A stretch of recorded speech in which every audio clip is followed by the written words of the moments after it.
We are live. Ladies and gentlemen, welcome to another episode of I Said What I Said. I'm your host, Mr. Roby Hollywood. With me today is a very special guest, Mr. Chris Green. What up? What's poppin', player? Everything and anything. I love it. Oh, man, huge week in the news, man. It's funny because... like when I was prepping for this podcast, I was seeing like everything that was that was going on in the news with the whole like Gucci thing and the whole Liam Neeson thing, and I always check your Instagram because I like to call you Mr. Cancel Culture. You quick to cancel a motherfucker. Like, very quickly. Immediately. I'll never forget this one time. Like I think it was it the Pusha T or was it the Kanye West album?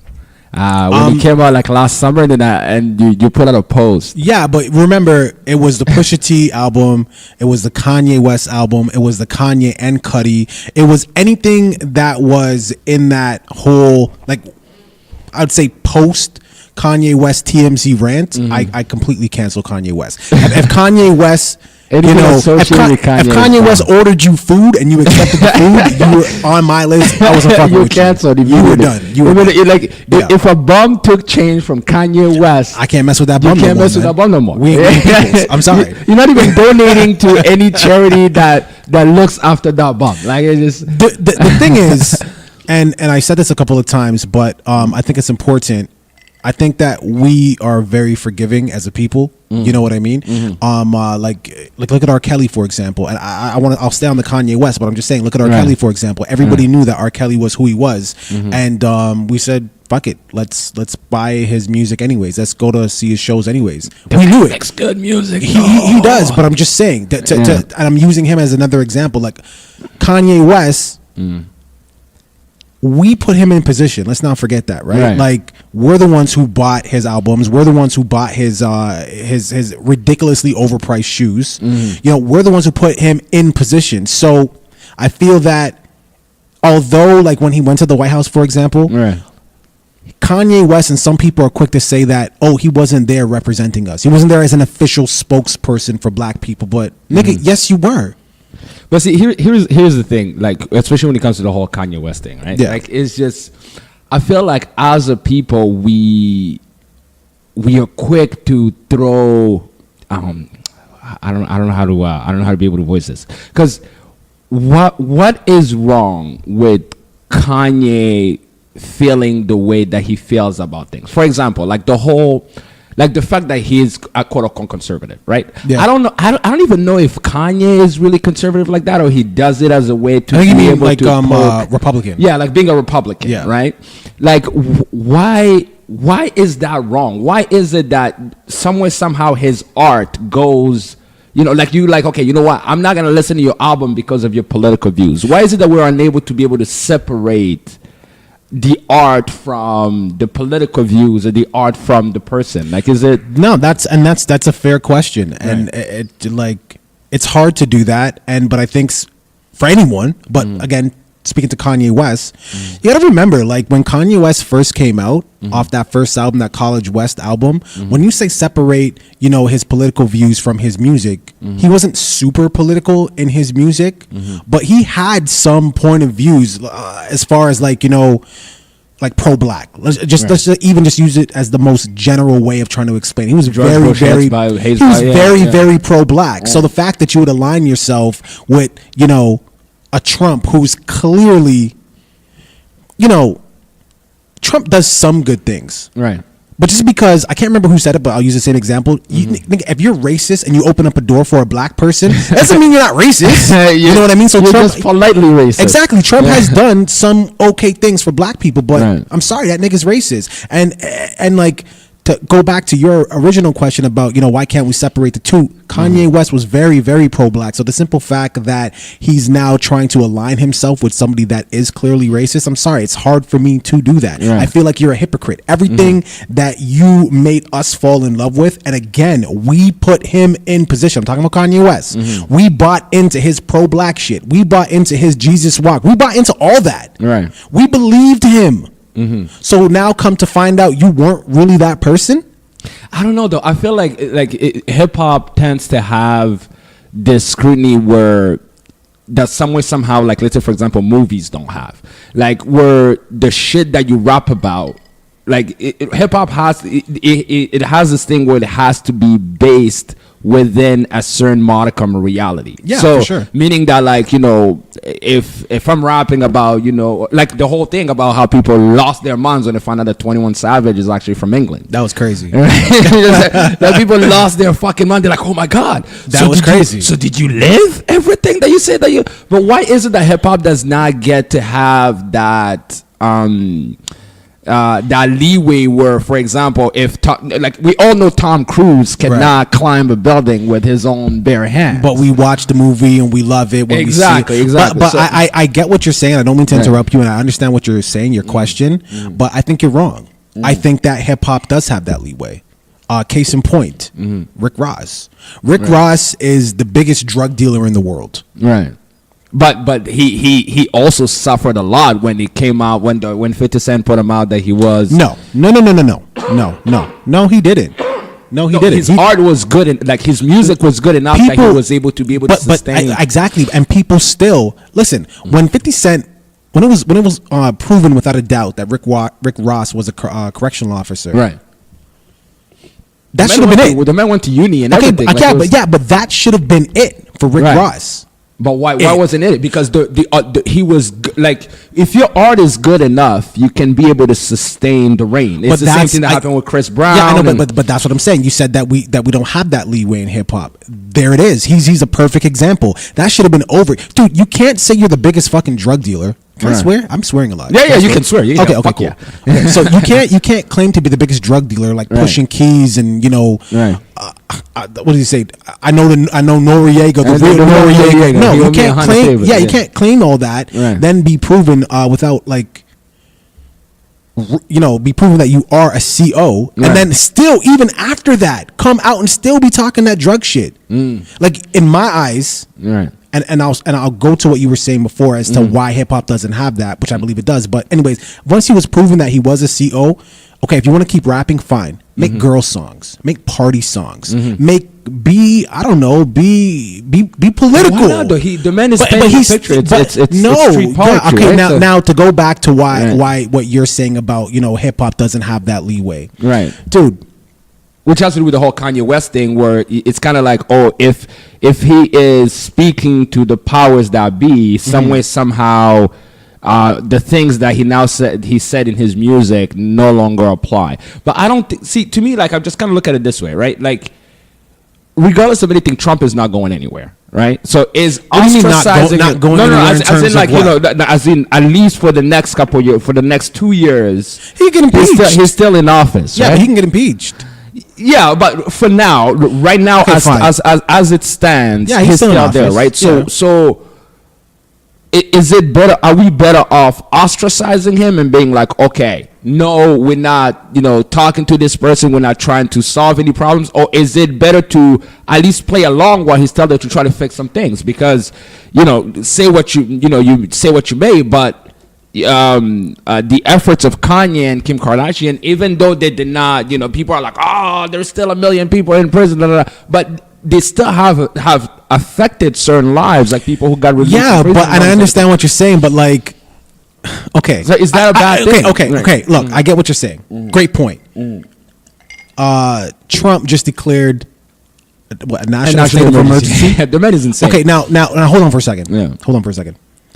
Anybody listening to this, go YouTube Trump declares national state of emergency. And I want you to listen to his speech. One thing that he says over and over and over and over again. I have so much money. I don't know what to do with this money. I have so much, because he's basically saying, I have all this money. Let me just spend it on the wall. Let's just get the wall. Right. I have all this money. Listen to anyone listen to this. Go. He says it so many times. Right. Okay. When you say, okay, you know, Kanye West and Kim Kardashian, their efforts, you know, they weren't fruitless. Like, they got some people out of jail, fine. Right. Again, just because you're a racist and you open the door for a black person does not mean you're a racist. Let's look at the bigger picture here. Detroit. What's up with the water situation, bro? That shit is still. If you have all these millions and billions and all this excess money, I don't know what to do with it. I don't know what to do with it. Did you see why that? Why not take the money and fix the water situation? Yeah. He don't give a fuck. Did you see that the Michael Moore documentary? I think it's Fahrenheit 11/9. Yeah, did you see it? I haven't seen that. I really want to see dude, that. It was amazing. So he kind of goes into how we ended up here, how the whole how we ended up with Donald Trump. Right. And he talks about the whole Flint situation. Dude, that shit is insane. So pretty much the way that it happened. So the governor of Michigan decided that, he was going to award, usually Flint used to get their water from I think, what was it? It was in Michigan, Lake Michigan. That's where they would get. So they had their pipes running the water from Lake Michigan all the way to Flint. Okay. So homeboy decides that he's trying to make a little dollar before getting out of office. Who are we talking about here? The governor of Michigan. Of Michigan at the time. Yeah, at the time. Yeah. He decides that he's gonna hook up his boy, and they build a new pipe. They decide that we're gonna build a new pipeline. They already had existing infrastructure in place, but he's trying to just cash a little dollar, awarding some contracts. So they decide to build an adjacent pipeline coming from Lake Michigan. But in the meantime, they're like, okay, while the construction is being done, they're gonna get the water from I think it's like Flint River or something like that. Yo, bro, and the crazy thing is like we talk about Trump and him not fixing the situation, but there's this segment in the documentary where Barack Obama goes to Flint, and he does this fucking obnoxious thing where they hand him like a glass of water, and he just kind of he drinks it, and he just like, oh, look at this, huh? Yeah. I'm the president of the United States. I'm drinking the water. So what y'all niggas complaining about? Damn, that was that's not a good look. That kind of really impacted my image of Obama. What should he have done? No, but drinking, look. However that you go about it, doing that, this kind of obnoxious, I'm gonna drink the water. That's perfectly fine. What are you guys talking about? I don't know, bro. What should he have done? I mean, because you're in kind of a damned if you do, damned if you don't. Because if you don't drink the water, it's like, I ain't drinking this shit. You niggas drink this shit. No, if you do drink it, though, the water is bad. They know that the water. I know, but that's what I'm saying. You're damned if you do, damned if you don't. First of all, right. I haven't seen this clip. I'm gonna go YouTube it now. Right. But I haven't seen it. But first of all, whoever handed him that glass of water, shame on that motherfucker. Because like I said, they put him in a damned if you do. No, he had the water on the podium. Yeah. So he just kind of does this thing where he's as part of his speech. This was a planned thing. Yeah. That he thought he was being cool or some shit. Yeah. He just kind of grabs a glass of water and just drinks and just kind of what the fuck, bro? Kids are dying. You think you're cool? You get to get one sip of a glass of water. These people are having to drink it each and every single day. Yeah. You know what I'm saying? That's not how lead poisoning works, bro. It's not just you just don't take a sip and be like, oh, look at this. I'm still driving. That shit kind of it kind of pissed me off a little bit. At the end of the day, you know what? There's no perfect president. I mean, they had their black president. And we were kind of, loving it, even as we live here in Canada, but I enjoyed seeing it, of course. But I mean, there's no perfect president. I mean, it's America after all. I don't give a fuck what face or what skin color or what sex it is. It's, to me, it's still the same monster. You know what I'm saying? So honestly, to me, the way I look at it is just Trump, Obama, Clinton, they're all the same civil servants to the same corporation. Because if you look at even not just in the States, even here, if you look at North American democracy, to me it's a joke. Because you look at it, it takes $40 million to run for office, right? If you want to become president of the United States, it's gonna cost you at least $50 to $100 million. It's a lot of money. It's a lot of money, right? If the person giving you the money is not giving it to you for free, right? No, of course not. Yeah, if I come to you and I'm just saying, look, I want this Exxon pipeline to run through Indian reservations, and you know what I'm saying? You need money to run for office. You're gonna take my bread. To take for office, and that's why I always say, look, especially when we talk about all these things going on, let's say for example police brutality and all these type of things. I'm like, look, if we're gonna fix the issue, it's not, laying in the middle of Dundas Street, blocking traffic, and screaming and having your little banner is not going to solve anything. I mean, the protest is important. It's important, but it doesn't change anything. Because to me, the way I look at it is like, look, the only color that really matters is green. Yeah, I agree as with a that. people, we could stand and be like, okay, look, we go to, let's say, the CEO of Walmart. We're like, look, you like that? Black people spend $1.5 trillion. Spend a lot of money. It's each and every single year. Right. We stand as a people, we're like, hey, look, if we are going to spend because these corporations move much, much faster than the government. Oh, of course. Right? Of course. So if we go to them, we're like, hey, listen, you want this black dollar? Hey, you're going to need to support people who have our best interests at heart. Yeah, but I get what you're saying. And the thing about a boycott is, especially when you're talking about like a Walmart, and I mean, like, let's just face it, Walmart's a monster, right? They're a corporate monster. If they want something done, I feel like if Walmart wants you to be president, they're gonna make it happen. Oh, fuck yeah. You know what I mean? But so even speaking of that, and you're talking about black people going to like these like corporate giants, Walmart, case in point, and saying, hey, look, if we're gonna boycott you unless you start endorsing some people who have our interests in mind as well. Okay, fine. Let's just say we do that. Let's just say that collectively, people of color, not just black people, but just people of color say, you know what, fuck you, Walmart. We go to Walmart because we could save money. We go to Walmart because we want to buy a sweater for our kid, or we want to buy a towel, or whatever we want to. Whatever we buy from Walmart, we go there because we want to save money. Right. Where do we go now to spend that money? That's a good question. See, I was actually having this conversation with somebody the other day. We're talking about like Colin Kaepernick and this whole like.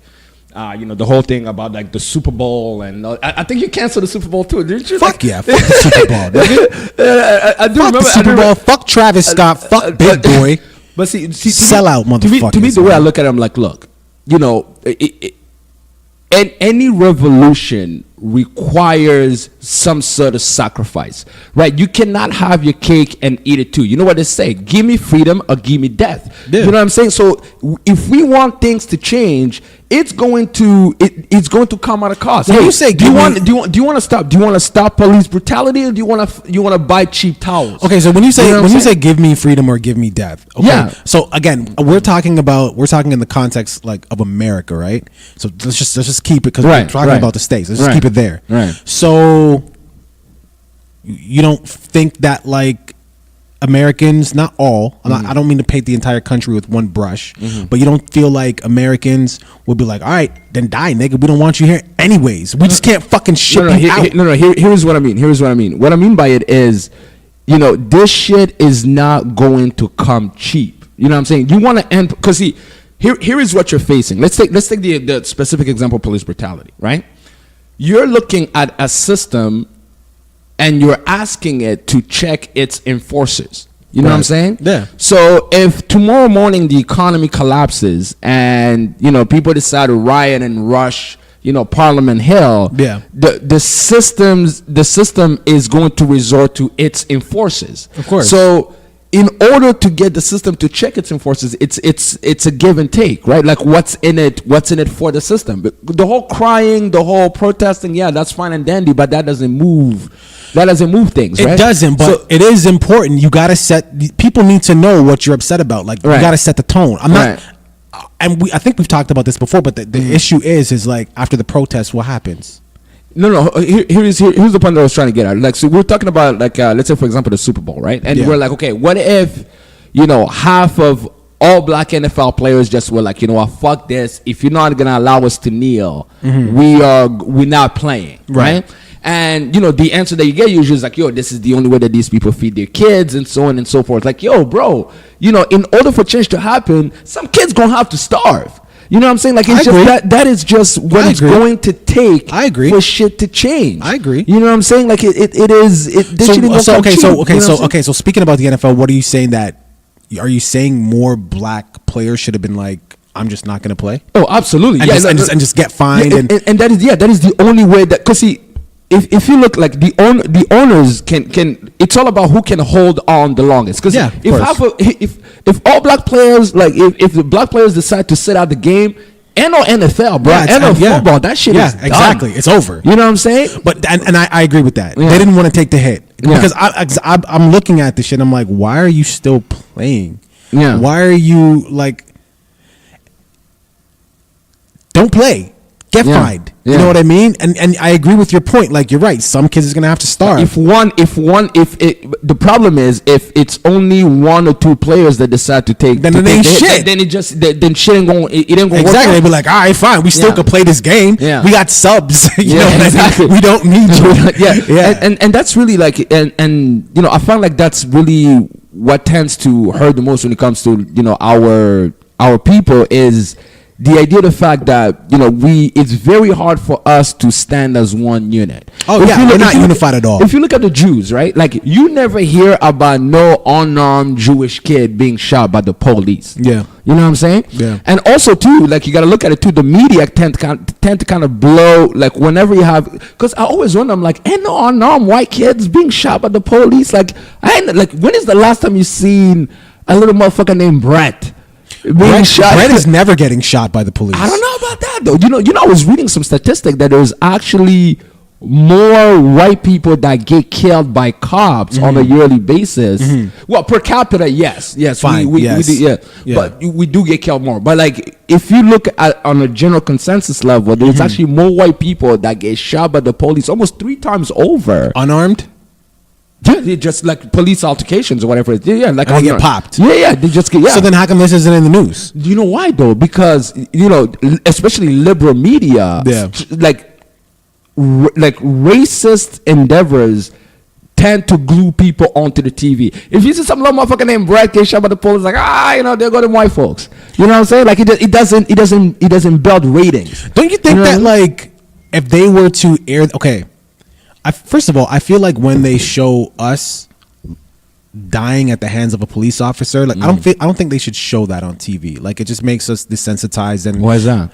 Because it makes us desensitized. It makes it kind of normalizes it. I like, because it happens so often. It's the same thing as school shootings now. I don't think they should do that. And so to what my point that I wanted to make is, I wonder, because you said that, you know, white people, you know, if you look at the numbers, white people do get shot by the police more than us. So I wonder if they were to actually put that on the air and kind of like, you know, make it as public as they make our shootings. Do you think that white people would be upset and be like, what the fuck is going on? We need to do something. Do you think they would rally behind that? I don't know, actually. Like, it's weird because, yeah, you're right. I don't know. It's just, because white people even feel ostracized like that. Like, I feel like if it was happening like on a regular basis, because it's very hard to be able to spin. You said the numbers. Yeah, the numbers speak for themselves. But it's very hard to be able to put that race spin to it. Yeah. If it's a white guy being shot by the police, but then maybe people would ask like, "Oh, what did he do?" Because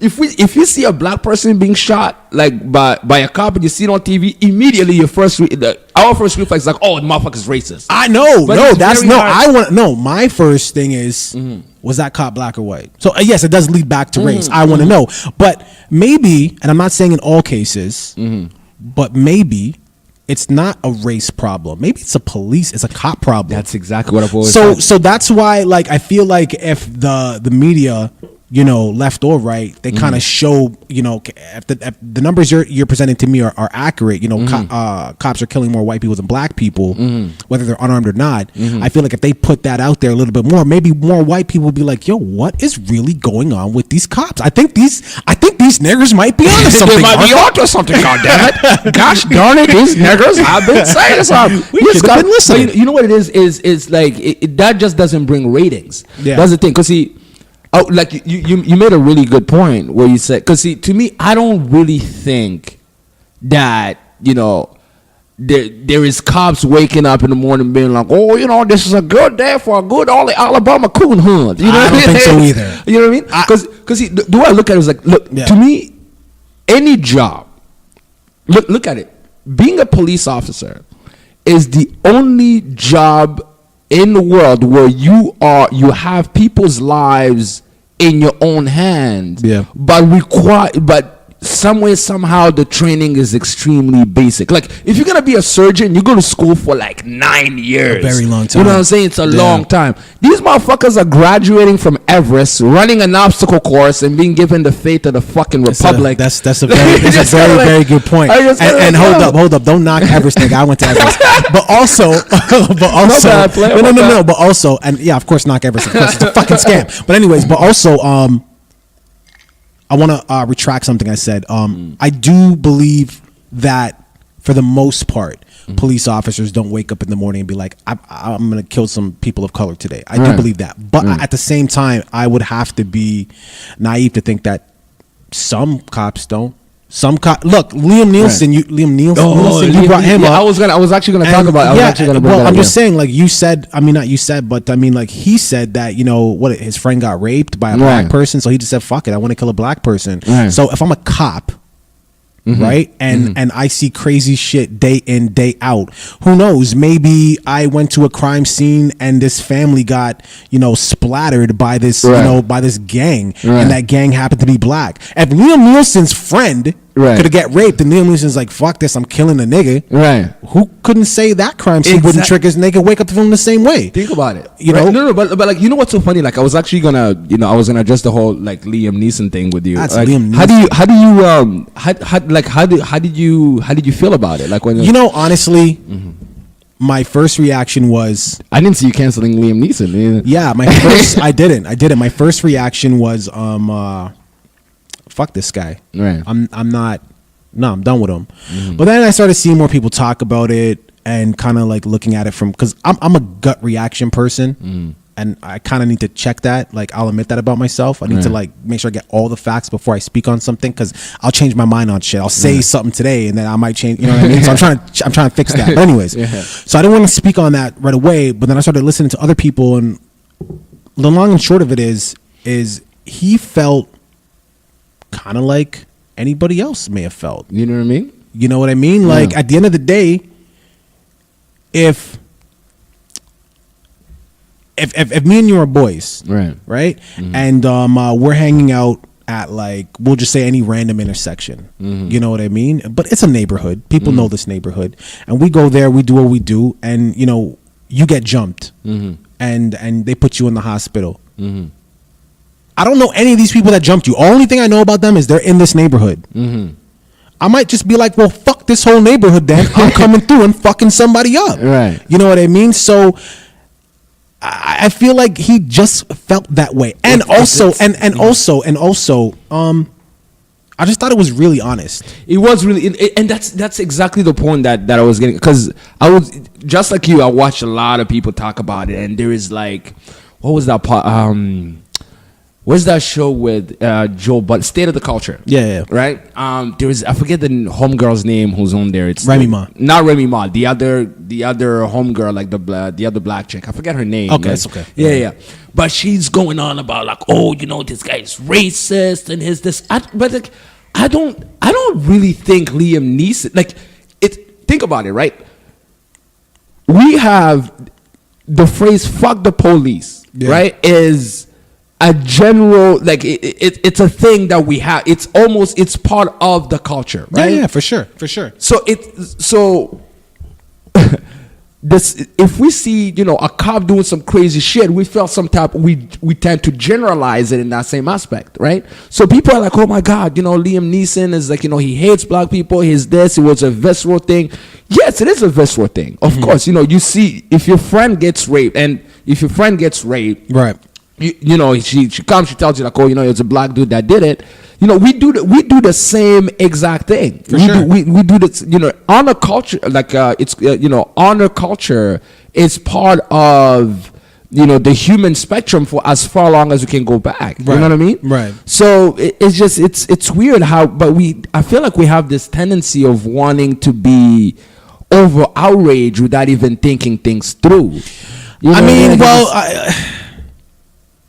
Dude, like, it's a sensitive issue, man. Like, look at it, and it's always, and again, it's America. Like, the country's like founded on racism, man. So anything racism, especially when it's pertaining to us, because that's really where it fucking always is. Like, we get and people fuck fuck with Liam Nielsen, like, or Nielsen, or whatever his name is. We fuck with him. So when we hear shit like that, we're like, really, dog, man, you let me down. Like, but why would you? See, you have to like, honestly, like, okay.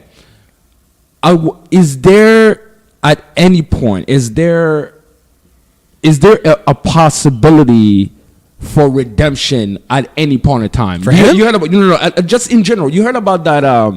Did you hear about the whole situation in Virginia? Like the governor being like the governor. You didn't hear about? Oh, keep speaking. It may. Oh man, dude. Yeah. Okay, so the Commonwealth of Virginia is fucking falling apart right now. So the governor of Virginia, he went on the radio. Like, he went on the radio a little while back, and they were trying to pass this bill where they were trying to allow abortions up to the third trimester, which is fucking insane. That's crazy. You know what I mean? So this guy goes on the radio, and they ask him, like, okay, so how would you see this happening? Like, are you saying that, we can allow abortions up to, like, let's say 2 days before the baby is born? It's like, oh yeah,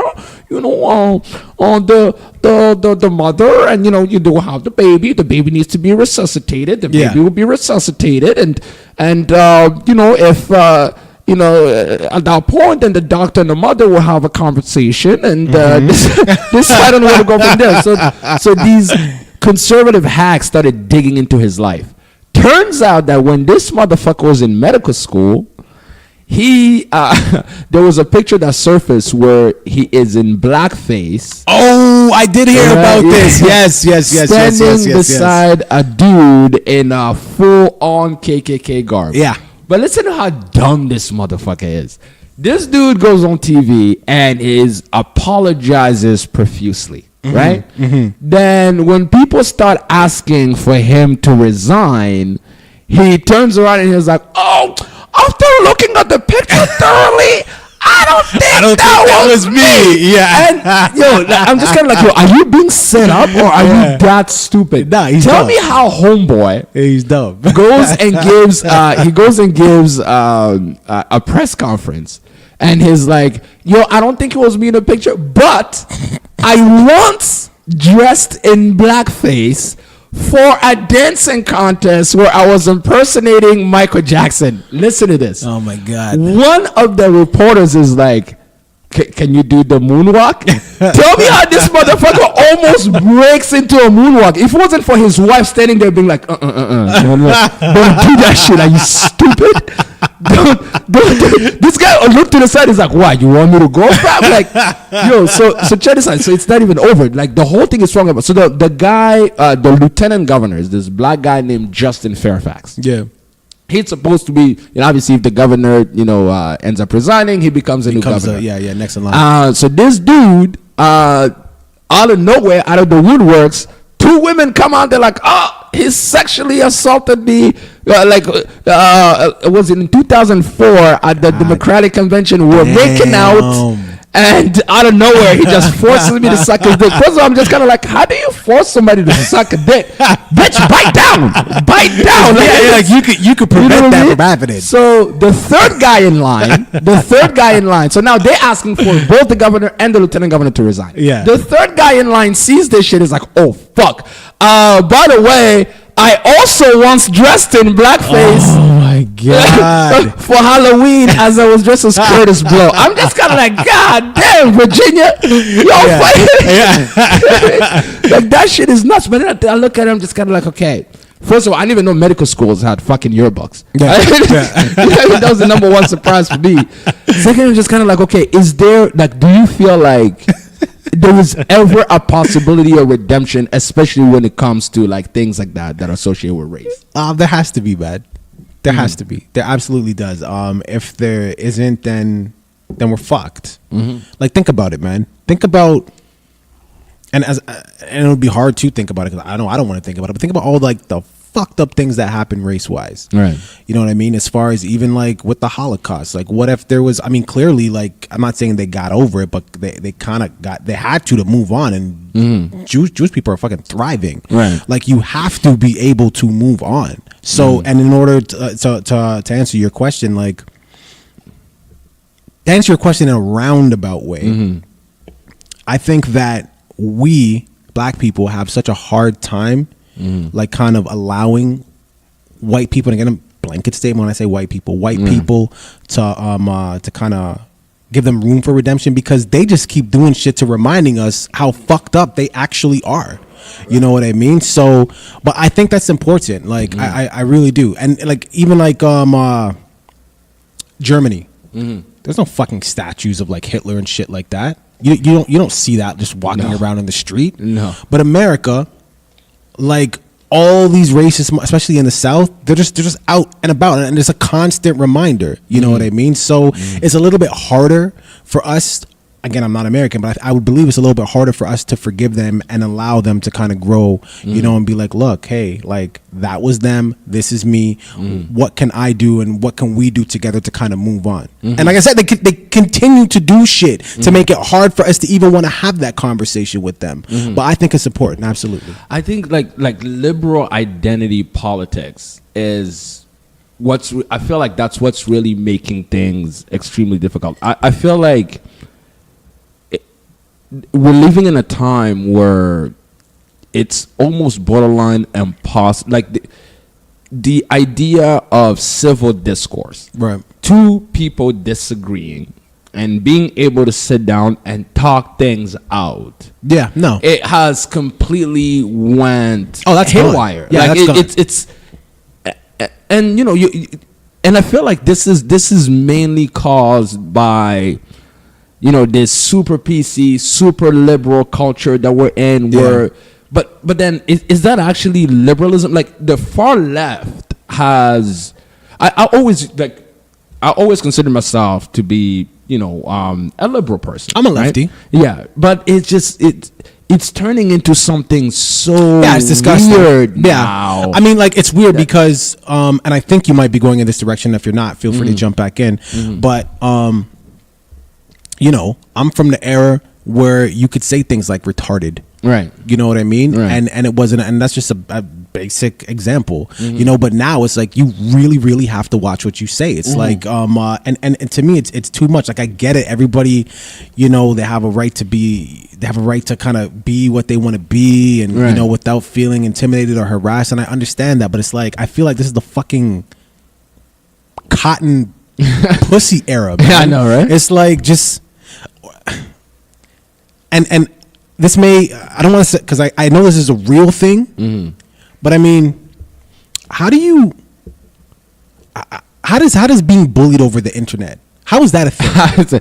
You know, how is that a thing? It's crazy. I feel like, you know what, for us it's hard to be able to understand, because, you know, as kids we grew up being bullied live, but I feel like there's this new generation of kids who are growing up in the age of information, and we are kind of removed from what they really. But can't you just turn the fucking computer off? I don't get it. I know, dude. Like, I know it's for us. It's easy to be able to say because we've lived on the other end of the spectrum. Yeah. But these kids that are growing up, a kid born in 2005, 2006, in the age of information, that's his cocoon. That's like, you know, it's the same thing where, you know, when you think about like a circus elephant, right? Right.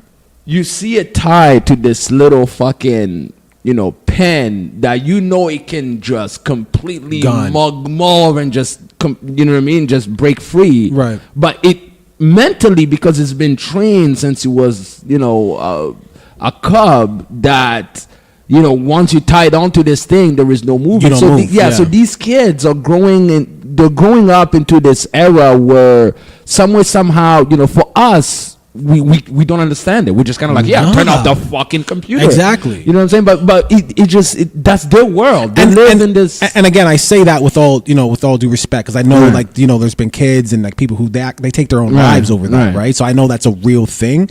But and I had this conversation with somebody. They were kind of leaning to what you were saying too. Like, their whole world is online. You know what I mean? So our whole world when we were growing up just was the real world. We went outside. That was our whole world. Their whole world is online. So we got bullied in our real world outside the house. They're getting bullied in their real world, which is online. So I get it, but it's just like it's a weird pussy shit to me.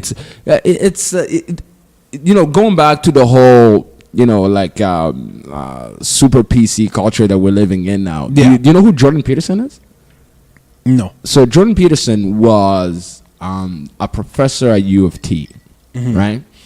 So this guy, you know, he's a brilliant fucking dude. Like he was a philosophy professor, and Canada introduced Bill C-16, I believe. Okay, that was the name of it. So you know, it had to do with the whole like, you know, transgender movement and stuff. Like you know, saying that they were almost borderline criminalizing the idea of if you misgender somebody. So if somebody says, you know, a motherfucker could be, you know, John on Tuesday and Vivian on Thursday, and you're supposed to fucking keep up. You're supposed to keep up. So then U of T put this new regulation into place that you are supposed to address the student by the pronoun of their choice. So I don't know, there's a whole bunch of these like pronoun like Z, V, the like really? Yeah. So they put it in place that like as a professor you are supposed to,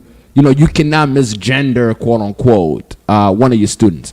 This motherfucker is kind of, so Jordan Peterson was like, fuck that. My pronoun game is already set up. I've been speaking English for 60 years, motherfucker. Yeah. He, she, it. Which one do you want? He, she, it. Yeah. That's about it. Bruh. Tell me how this motherfucker. They lit his ass up, eh? Oh my God. Lit him up. I already know. The man lost his research funding, lost his job. Yo, like shit got out of hand so quick. But it's just kind of like, yo, where do we draw the line? Because your rights are your rights until they encumber on mine. Exactly. I understand what he's saying. The motherfucker pronoun game is already set up, bro. Like, you know how long it took me to learn English? Isn't he a professor? Is that what you were saying? Yeah, he was a professor. The nigga knows what he knows what he's doing. Like, exactly. But it's okay. This is the thing. And again, I have full respect for the, you know, transgender community. Was it LGBTQ? The whole thing. I fuck with them. Right. I support them. I marched everything. You know what I'm saying? I fuck with them. Right. But I mean, at the same time, like, you're a human, right? Right. Just because you're a transgender, you're still a human. Right. Like, understand that day, I might be off. You know what I mean? You may be identifying as Samantha today. Yeah. And like you said, yesterday you were John. You know what I'm saying? Like, right. But if you know I'm not doing it with any malicious intent, I'm not trying to offend you or anything like that, what are you making a big deal about it for? Exactly. You know what I'm saying? Like, just look at it that way. Is all I'm saying. But some people, I don't mean to interrupt you, but some people, they just are not having it. Like, case in point, the what's homeboy's name? There's something Arthur, the guy who killed like 8 different people in the gay community. Fill me in. I don't think I remember. Dude, you know exactly what I'm talking about. He like this is just recently. He got like 25 years, 25 years to life. He's not eligible for parole until he served at least 25 years. Was it the white dude with the gray hair? Something Arthur. Oh, this was in Canada. Yeah, man. This was just recent. So, anyways, the point is. He's like 60. He was gay too, though, no? Yeah, but this is the thing. He's like 60, and he's not going to be eligible for parole until he's like 91, 92, and there's like a less than 0% chance he's going to be eligible for parole. So he's done. He's in jail forever. But the community, the gay community, they're like, yo, that's fucked up that he didn't just get something more. They're basically saying he's only getting like 3 years for every single person he killed.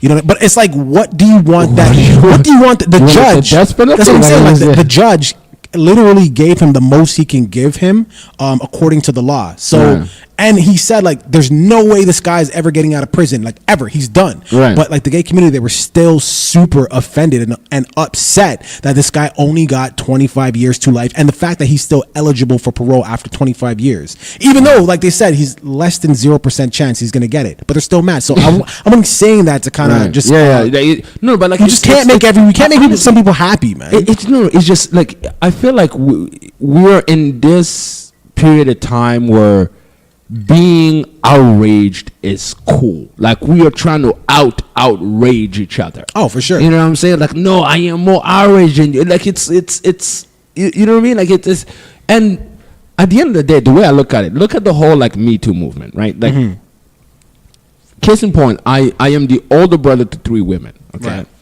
If you do if you do sexually assault a woman, you deserve to die. I agree. Underneath the jail. I agree. But we are at a point now where lives are like quote unquote sexual assault, sexual harassment is the only crime right now being prosecuted in a court of public opinion. Yep. And people are losing their jobs, their livelihood, their reputation. But see, this thing eventually is gonna bottom out because people are saying like, okay, you know what? Yeah, hashtag MeToo, all these type of things. But the more you judge this in the court of public opinion, it's a pendulum swing. Eventually, it's gonna swing the other way, and people are gonna be like, you know what? Fuck this shit. Mm-hmm. And the people who are actually really suffering from this shit, because they're the ones who are gonna lose. They're gonna lose out in the end because people at some point are gonna be like, okay, because eventually that pendulum is gonna swing back and be like, okay, look, because all it's gonna take is one high-profile case. Look at what happened with Chris Brown. There you go. Right? Look what happened to Chris Brown. There you go. You know what I mean? So he sued that girl for like defamation or something. Yeah, something but like that. The bitch ain't got no money. Like, that's not the point. I like that he did that. Yeah. I feel like more people should do that, and they should be public about it. Yeah. You know what I mean? But anyways, go ahead. Yeah. No. But like eventually when the pendulum swings back, assaults that are actually happening are gonna get watered down as part of that swing back of the pendulum. So whose fault is this? You know what? Is this the women's fault? You know what it is? No, it's not the women's fault. Why it is the man's fault. Let me tell you what happened. It has to be the women's fault, but go ahead. Women vote at a much higher rate than men. I don't think you remember this. I talked about this on your show. Mm-hmm. The laws that we have in place, like it is a woman's world. Yeah, it really is. Reason why is because, like, look, if I'm running for office, why are divorce laws set the way that they are? Look, if we're married and we end up divorcing, yes, absolutely. You deserve to, you deserve to get, to keep a comfortable lifestyle. But half of my shit, like, it's a bit much. It just like, come on, like, that's a bit much. You know what I mean? But the laws are set up that way because women vote at a much higher rate. So if I'm a man running for office, I want to make sure that I pander to my electorate. Right. You know what I mean? So I'm gonna set up laws and I'm gonna do things that pander to said, X, Y, and Z. Plus, you add on to the fact that now, with the age of information and with social media and everything, right? It's like everything is loud. Yeah, you know what I'm saying? Like everything is loud. Like it's just so. Is it a woman's fault? Is it a man's fault? I get what you're saying. You're putting it. You're kind of shifting it more to the men. I do think it's more of the woman's fault, only because when I say it's the women's fault, I'm talking about, kind of abusing this whole Me Too movement. Because some women, again, Chris Brown, case in point, like they were just she was trying to get a come up. Yeah. Whether it was like, a check, hey, whatever, I just don't want this publicity. Just Chris Brown just be like, all right, I'm just gonna give you some money, just go away. Yeah. Even though he didn't do nothing. Or whether it's like, I just want to get my face out there, maybe that could turn into something. Whether she was just even being vindictive. The point is like, I think it's the women's fault only because they know there's real, and just like me and there's real sexual assault cases that happen every single day. Yeah, this happened to me, bro. Like, I can speak on this on a personal aspect. Like, I had an ex-girlfriend who, we were on and off. Like, it wasn't like an on and off. It was like this weird thing where, like, we randomly, like, catch up with each other and things, like, you know what I mean? Mm-hmm. And, one night, she ends up being in town, and she calls me, we end up hanging out. But then I was at the beginning of a new relationship at that time, and I was just kind of like, I don't know if I really want to do this anymore. Really be here right now, bro. She gets mad offended, right? So we get into this crazy argument. She's like, what the fuck? Like, what, you gonna act brand new now because you got this new bitch, all this type of things. Yeah. I end up leaving, bro. Tell me how. About probably 3 weeks later, I get a call from my mom. Wow. She's like, yo, cops are here looking for you. What? There is a warrant for your arrest. Bro, I went through 3 years of court proceeding. The case ended up getting thrown out because it was fucking obvious. Bullshit, you know what I mean? But, bro, 3 years back and forth. I ended up missing a court date, and somehow I ended up on the Toronto police Twitter account saying that they were looking for me. So that shit ended up online. Yep. So that fucked with my business. Of course, people look at that. People would look me up, bro. Just it was crazy. I remember, I was moving at that time, shortly after, and landlords will look at my shit and be like, "Yo, bro, I don't want you looking here. What the fuck is this?" I'm just kind of like, "Yo, bro, it's." And even if you said, "Hey, guess what? This was tossed out." Yeah. I don't give a shit. They don't give a fuck. Nobody cares. If it's on the internet, it's true. So again, you're more or less kind of emphasizing my point, where I do believe it's the women who are making it worse. Like when you said, when the pendulum swings the other way, because all this all these, not all, but some women are just vindictive, man. Yeah, it's fucked You know up. what I mean? And like I was saying, there's real cases that happen every single day. Now, how are we supposed to know which one is true and which one isn't? You know what though? It's Even women. And sorry to cut you off again, but I was talking to this girl and we were talking about the Cosby situation. The Cosby situation. That's crazy, right? Let me tell you something. I feel like if you're a woman, gather, and if you want to give an opinion on these type of cases, cool. Get all the information and all that stuff, and then give your full opinion. But I feel if you're a woman, you should off the hop just believe the woman, just because you're a woman. This woman, she was like, "Yo, these guys were just coming after. These girls were just coming after Cosby." She believed the Cosby.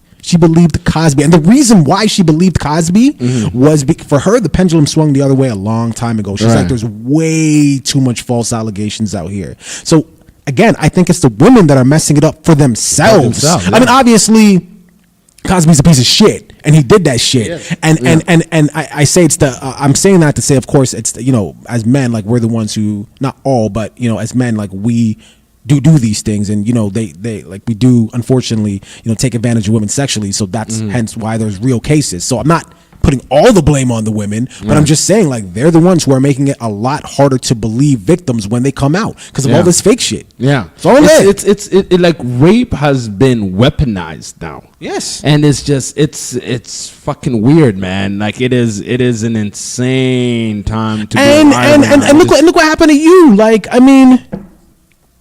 Flip it. Yeah, flip it. So your exact situation. Right. Your ex, so she was with somebody. She came to your spot. She had she was second guessing the situation, and she left. And then you called the cops. What do you think the outcome of that would have been? Nothing at all. It's the same shit that happened. You hear about the whole Bow Wow situation? This nigga got his ass. What do you do, bro? Did you hear about some of the injury? You seen the shit to the face. He looked. My nigga almost had his kidney ripped out. Apparently, he had bite marks. By the kidney. Shit. This nigga got leg. But what do you do? Yo, bro, it's crazy. At first, when I was hearing it, I was just okay. This is great. But then, did you hear how it happened? The whole they were at a party and everything. Yeah. So apparently, they went to Shaq's Super Bowl party, and hold up for a second. Yeah. Shaq threw a Super Bowl party? Yeah, Shaq threw a Super Bowl party. Fuck you, Shaq. Fuck you, Shaq. All right, go ahead. You cancel Shaq. Shaq is done. So Shazam-looking motherfucker. Right? So this motherfucker is, so he throws a Super Bowl party, and little homegirl, she's getting a little too flirtatious with Shaq. So Shaq likes them little things. You know what I'm saying? Shaq likes them little. Which other one is you're a sick fuck. You're a sick person. He's sick man. You're a sick man. This little tiny. Shaq wants to hospitalize. It's you're hospitalizing these hoes. Those be walking funny and shit. Going to the hospital, the doctor is yo, were you molested by a rhinoceros? What happened here? Did they put it down? You know what I mean? So homegirl is floating a little bit has too his much. own ward at the hospital. Shaq ward. All right, this is a Shaq ward. Hi, sorry. I'm sorry. Are you looking for the Shaq ward, sweetie? It's two levels up. It's 2 levels up. All right, so she's flirting. Yeah. So she's being a little too flirtatious for Shaq. Yeah. Obviously, no Bow Wow.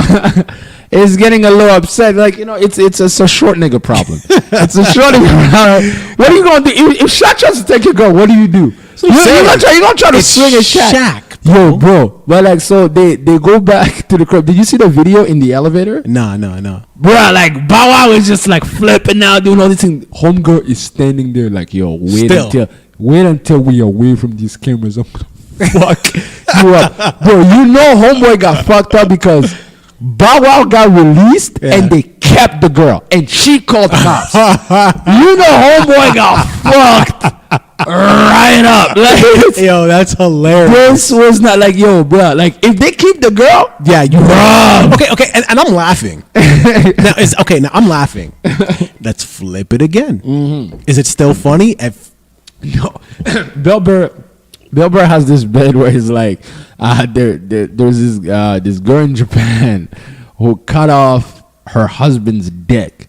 That's not funny at all. And no, I'm not laughing. I know it's not funny, but like, so he goes, it's like, so not only she cut off his dick, mm-hmm. The hospital ends up reattaching the dick. Homegirl sneaks in the hospital and cuts it again. God, 2 times, bro. And then Bill Burr is like, yo, if it was the other way around, it's like if this motherfucker cut a bitch's titty off and threw it in the dryer and threw it in the dryer, the NFL would be wearing pink goddamn cleats the whole entire fucking season. Unity. You know what I mean? But yo, it's crazy though, man. Like, yeah, like female assault, like it's an insane. Okay, you and I don't want that what you just said to get lost here. Okay, I don't want that to get lost because women, when these things happen to them, as it should be, it's serious. Everybody bands together. They're boycotting this. They're banning that. You get it, right? When it happens to a man, we don't even want to report it. We don't even want to. We're embarrassed. We don't even want to report it. Yeah. And then when we do report it, it's funny. It's hilarious. So why is that? And then I think, and I know you're about to answer, but I think that we look at it like, well, we're men. We're stronger. We could take it. We could take it. Yeah. And women, they're the fair sex. They're weaker. We're supposed to look out for them. But hey, what happened to this, equality thing? Yeah, what happened to that? You know what? You know what? You're right. Like, it's, you want equal pay. Like, you always see these videos online of these girls just like swinging at dudes. Like, you've seen these little up. Yo, have you ever seen these girls, like, you come outside the club and just like these girls are just ready to start swinging because there's this idea of like, oh, he's not going to hit me. And then when you know what I mean? And then when shit gets fucking real, it spirals out of hand. Let me tell you this, mm-hmm. and I don't give a fuck. Mm-hmm. I'm just gonna say it. Mm-hmm. I've never hit a woman in my entire life, mm-hmm. ever. I haven't. I haven't. Mm-hmm. The most I've ever done was like restrain, which by the way could be by the way, yeah, it can get you in trouble. Yeah, that can be misinterpreted very easily. Yeah. But the most I've ever done was restrain because I'm not trying to get fucked up, so I'm gonna hold you back. That's the most I've ever done. Right. But let me say this and be very clear. If I'm in public, mm-hmm. okay. I'm in public, mm-hmm. and there's a girl who's trying to fight me, mm-hmm. and she's bigger than me, and she could fuck me up.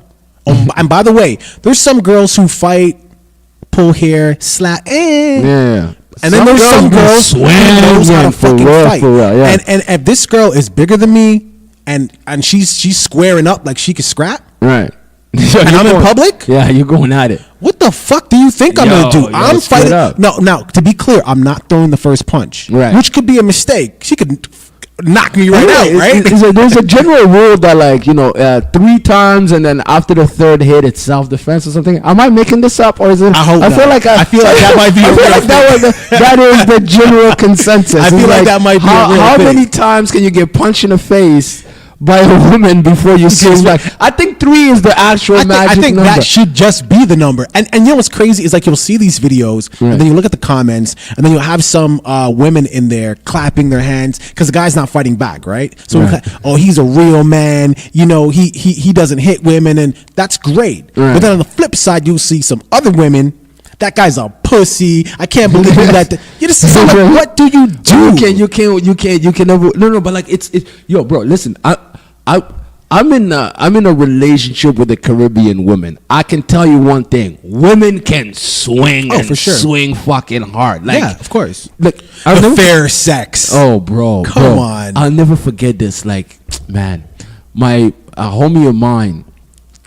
This white dude, like, fuck, man. I always tell him, like, yo, this black girl, this guy loves black women. Like, just, that's all he dates. Like, he doesn't even understand. He's like, you know, he's from Quebec. You know what I'm saying? He's like, I don't understand why these white guys, why these white women, I don't understand. They never had a little bit of that. You know what I mean? Some chocolates. Yo, bro, one time we're standing in a fucking parking lot outside a club, and his ex is inside the club.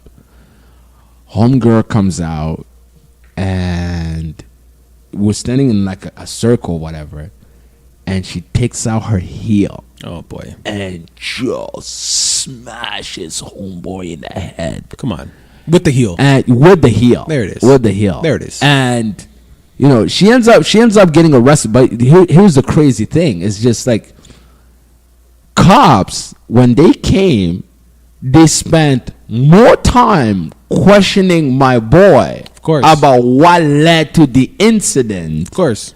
You know, like, you have not only assault, you have assault with a deadly weapon, bro. Like, you hit somebody with the bottom of a heel, like, in the wrong place, you're dead.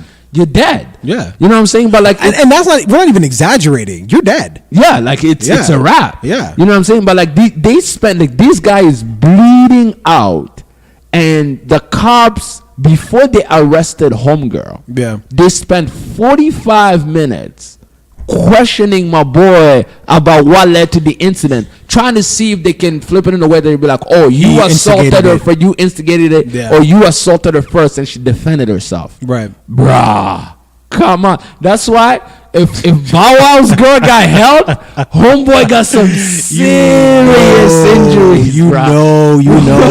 Homeboy man. got some dirty injuries. Like, yo, I seen the scratches on his face. The nigga look like the fucking Black Panther. Some shit like they look so artistic too. Right?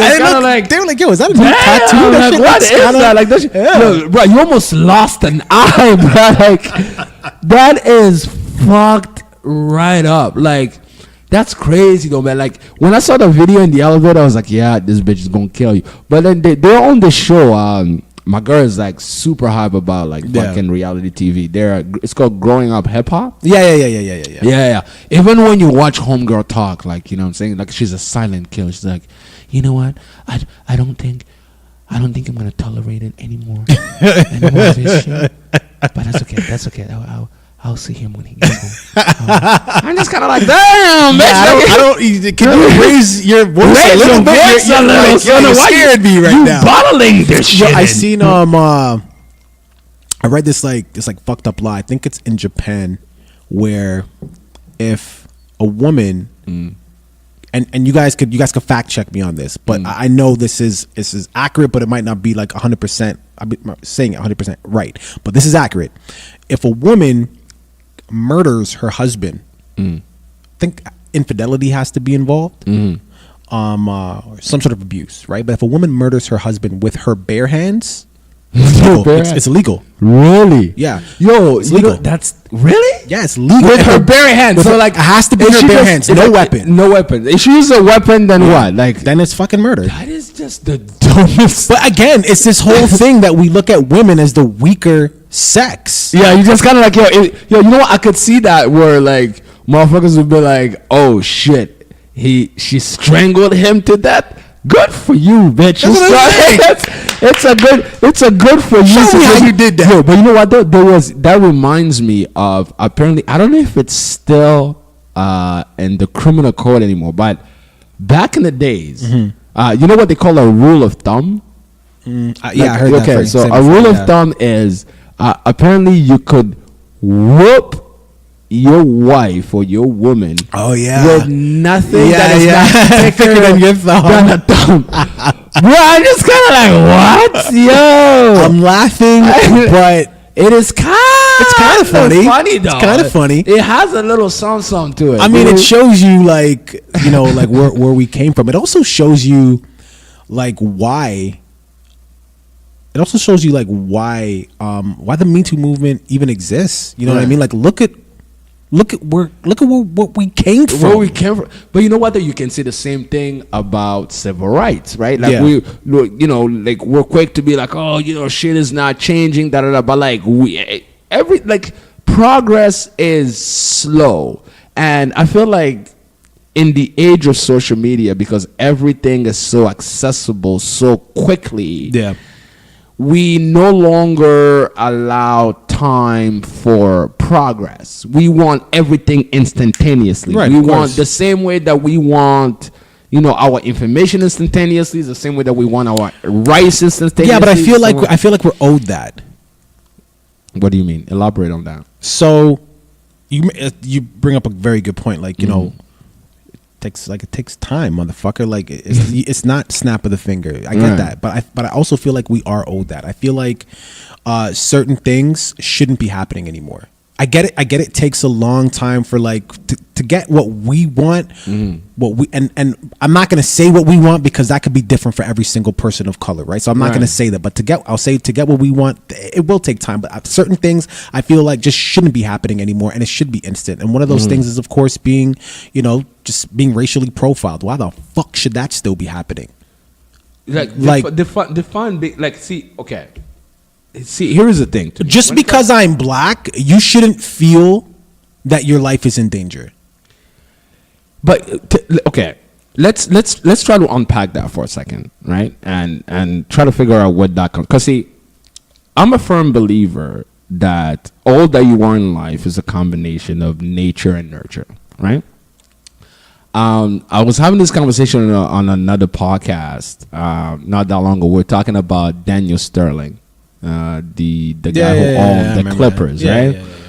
And again, referencing Bill Burr, he goes on about how, you know, this 85-year-old dude, this 85-year-old billionaire who thrived during the Jim Crow era, that during that recording, he never used the N-word once. Yeah. Right, like you just gotta like holy no. Of course, no. But see, to me, the way I look at it is this. Okay, there used to be a time where, as a white person, if you were nice to black people, you were considered a nigger lover. Yeah, and by God, that was because see, as human beings, we are pack animals. Right, we want to belong. We want to be with the majority. To something. It's the only way to be able to feel safe. You know, you have a family. And then you as you go outside in the circle. You know, you have a family. You have, you know, you have a race. You have a country, and so on and so forth. Right? As you go out, yeah. So we want to belong. Right. Of course. So if I grew up in 1940s in the deep South, like deep Tennessee or wherever it is, and that is all that I've ever known. Yeah. Right. And now, fast forward to 2018, everything that I've ever known is now flipped upside down. Right. And on top of that, you're talking about as a black person, everything's flipped upside down. No. Even let's say as a white person, right? Fine. Like, right. So all that I've ever known, all that, because see, like even when we talk, like you made a good point earlier, like, you know, like if like a cop that goes to a crime scene and sees a family that is murdered by a gang, and you know it's a gang of black people, obviously he's gonna feel some sort of like type of way, right? Towards black people. Exactly, yeah. Right. So if all I've ever known is me being told by everybody around me that like, oh, you know, black people are this, black people are that, they're this, they're that, they're this, they're that. Right? Like, it just because nobody moonwalks out of their mom's belly being racist, right? Absolutely like not. You're taught. You know what I mean? Exactly. You thought this shit, right? But see, we are so quick to cancel each other or you know, go into this and be like, oh, you know what, he's racist, therefore he's irredeemable. Right. And that's what gave us Trump, is we cannot keep ostracizing each other. We have to come to a point where we're like, okay, why does this person actually really think that? Because we know that, hey, look, he didn't moonwalk out of his mom's belly being racist. Yeah, right? that's what I mean. So what led to this? Yeah, right? But yeah. like, I don't think we're having those conversations. I think we're quick to be able to just get to. Yeah, but some people, they just don't want to be. They don't want to redeem themselves. Like, you know the saying, you can't teach an old dog new tricks? It's not because the dog is stupid. The dog just saying, fuck it, I'm old, I'm good. I'm about to die. Yeah, you know what I mean? And when you throw Trump's name in the mix, like, Trump is just... Do you feel like dude, that's just an easy way out? Like, when you're old... Okay, fuck being old. When you're rich... Right. When you're rich as shit... Mm-hmm. Rich, nigga. You as a person who's wealthy, do you think that wealthy person likes being told what to do? But so now compound that mm-hmm. with being just an old motherfucker who grew up being taught to be racist. So first of all, you grew up being taught to be, black people's this, brown people's that, whatever, and that was your whole shit. Mm-hmm. And on top of that, you're rich. People can't tell you what to do anyways. Why would that person change? For what gain? Like, what benefit is it to that person to actually change? What can he gain from that? Well, I mean, and we're talking about Trump, but even just let's just generalize it. What would that person have to gain from changing? Well, not it's not like how holding certain views can be extremely perilous in this day and time. You see what I'm saying? Like, it just look at Donald Sterling. He lost his fucking team. Right. You know what I'm saying? So there is a lot. Okay, he lost his team. Great. Great. He lost his team. Being racist nowadays is not. It's not It does not benefit. Yeah, no. Yeah, I agree and I disagree. Yeah, no. There's a lot to lose. No, there is. There's people are losing their jobs. Yeah, but there's not, dude. Yeah, of course. There's examples that you can give of people that lost their job, people that lost their teams or whatever like that because they've exhibited racist behavior, but that's few and far between, bruh. That's nothing, bro. When that shit pops up, like no. And let's talk about and let's talk about celebrities. Yeah. Bro. We talking about like who's the bitch that called the cops on the barbecue Becky or whatever the fuck her name was, bruh. She lost like this. Not even just celebrities. You remember Homegirl that she stopped this black guy from getting into his own building. Yeah, and she shit. lost her job. And then she so this shit is not just but guess what? Celebrities now. That's amazing that's happening, and that's partly because of social media and the technology age. We can capture all that stuff in real time. Great, but I can't remember who said it, but like somebody said something about like racism, and they're like, dude, being racist is not calling somebody a nigga. That's just being ignorant. You don't know how to insult me, so you think you're gonna say nigga and that's gonna offend me. And no, then I'm gonna, that's not being racist. Being racist is fucking being able to like block somebody's block my vote. Yeah. Fuck a paycheck, because a paycheck is important, but like things that could like impact an entire group of people. Like, for example, that lady who wouldn't let the homeboy in his building, she lost her job, fine. Right. She may have a hard time getting another job, fine. But that's one person. But if you're like a Donald Trump, the president, or if you're a governor or whatever, and you are racist, you are in a position of power where you can really be racist. Right? So I feel like... It's you were saying yes. There is a lot to lose, but even that Donald Sterling dude, let's check his bank account. No, he's still nice. So who the fuck cares? Who the fuck cares if he lost his team? Like when you get to that point where you have that kind of money, it's like it's not about the money anymore. It's about what is my legacy? Like Donald Sterling, from everything that he has done through his life and career, will always be known as the racist guy with a semi-black girlfriend. But guess what, though? You see what I'm saying? I get that, like those guys care about that. Like for them, it's not about the money anymore. Yeah, they live in a different spectrum. but they can still go out.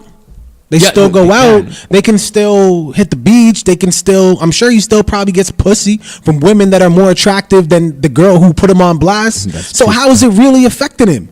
You know what I'm saying? Like I get what you're saying. He's been living like that, because you have to understand, guys like that, like he's been getting pussy. He's been doing all these type of things. Like for So them, how is he they have different goals. Cause it's the same thing. Cause you look at it, right? Like you and I, we can have, we can be stressed about things like, oh, whatever I want, I'm trying to progress my career, whatever it is. But like there are people, let's say for example, in Southeast Sudan that will look at our lives and be like, motherfucker. Oh, yeah. If I could even just, if I could just get a taste of, you know what I'm saying? But like,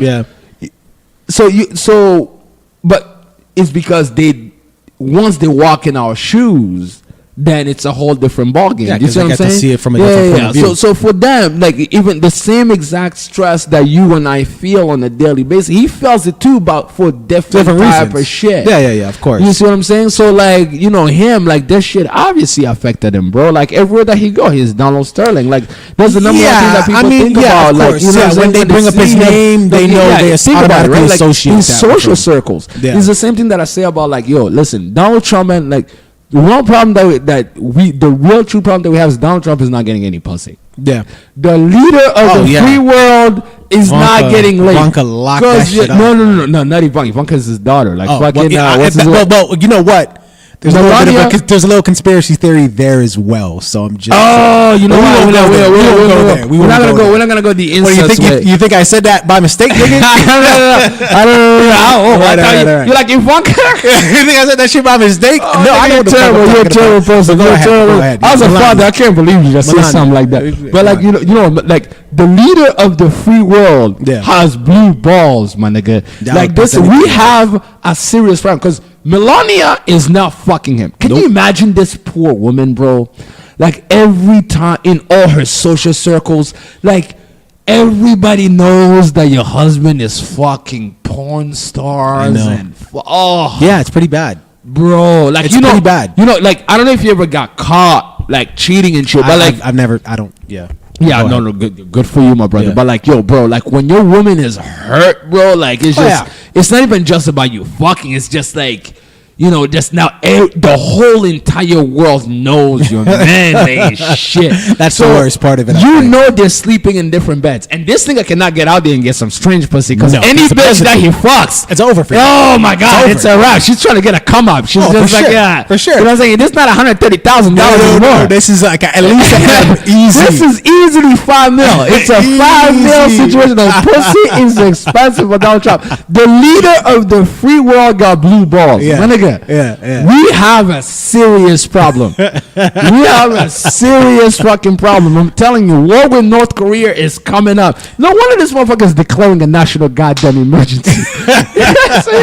This motherfucker horny as fuck. But do you think that he's gonna get the funding? The funding for what? For the wall? Yeah, for the wall. No. Okay, here's what's gonna happen. He laid it out. He said he's gonna go to the Supreme Court, and it's gonna happen. No, but okay, because the Supreme Court is a bit of a tricky situation. The Supreme Court is a bit of a tricky situation. He appointed 2 conservative judges in there. Now, if it would be a big gamble because if Kavanaugh, his first majorly publicized ruling is him ruling with, because to him to justify national emergency, I get what you're saying, right? Because for him to justify a national emergency, like a national emergency, because the guy just did snitch himself out. He's like, oh, I got plenty of money and I got plenty walls being built right now. I got bare Mexicans right now building all kinds of wall. I'll pick them up at the 7-Eleven. Pedro. You know what I'm saying? This guy's like, I got plenty. So then he's like, okay, so what the fuck is the emergency money? That's what I'm saying. You know what I'm saying? So huge contradiction. You know what I mean? Like it just like, so I don't think he's gonna be able to go like through the Democrats are gonna sue him to fucking death. Yeah. Not only that though, it's also the people, like most of the land like around the border is privately owned. Right. So how's he gonna do that? By the time this is gonna go way past his fucking like even if he wins a second term, there is no way he's gonna be able to build that wall. I really think that the main reason he wants this is like, I feel like every president they need to kind of like have something that they leave behind, like kind of their legacy, you know what I mean? Like Obama had Obamacare or whatever. I feel like he really wants this wall for himself. And also because I feel like Trump is like that kind of person. He's like, I have to do the things they say that I can't do. They told me that, you know, I couldn't be president. But I was never in politics ever. Damn, I won. You know what I mean? I feel like he's one of those. I don't trust a nigga syndrome. Yeah, you know what I'm saying? I call it a trust nigga syndrome. It's just kind of like motherfuckers like you know what I'm saying? Like I became the governor of a goddamn state I cannot pronounce California. like you know what I mean? Motherfucker married a Kennedy. Like it's kind of crazy. You know what I mean? Like you just but like see like. To me, like the thing, like here, let me ask you a question. Do you think he's gonna win a second term? No, of course not. I beg to disagree. I think he's going to win. Do you know why? Because the left has gone too far left. No, he's not gonna win a second term, bro. He is. No. You want me to tell you why? Okay, who do you see? Who do you see winning then? I don't know. I just know he's not gonna win. I don't know. Elaborate. The reason I'm cool. Yeah. The reason I say that I don't believe he's going to win is because, and again, remember, I know as much as the next person knows, and my information comes from what's given to me. I'm not on the inside, right? So the information I'm getting could be completely wrong. Do I watch right and left news media? Of course I do. Like I'm not dumb enough to just watch. I love that. Yeah. Yo, you know what? Like, sorry, I didn't mean to interrupt you. My pops, like, my pops when I was over at home for Christmas. Yeah. He sees me watching Fox News because just like you, like I get, like I want to get both ends of the spectrum. I don't want to get one side because I know everybody's pandering an agenda. Exactly. Right? Yeah. My pop sees me watching Fox News like, oh, robots. Loses. How can you? Sean Hannity is the devil. Sean Hannity is the devil. I'm like, yeah, but anyways, carry on.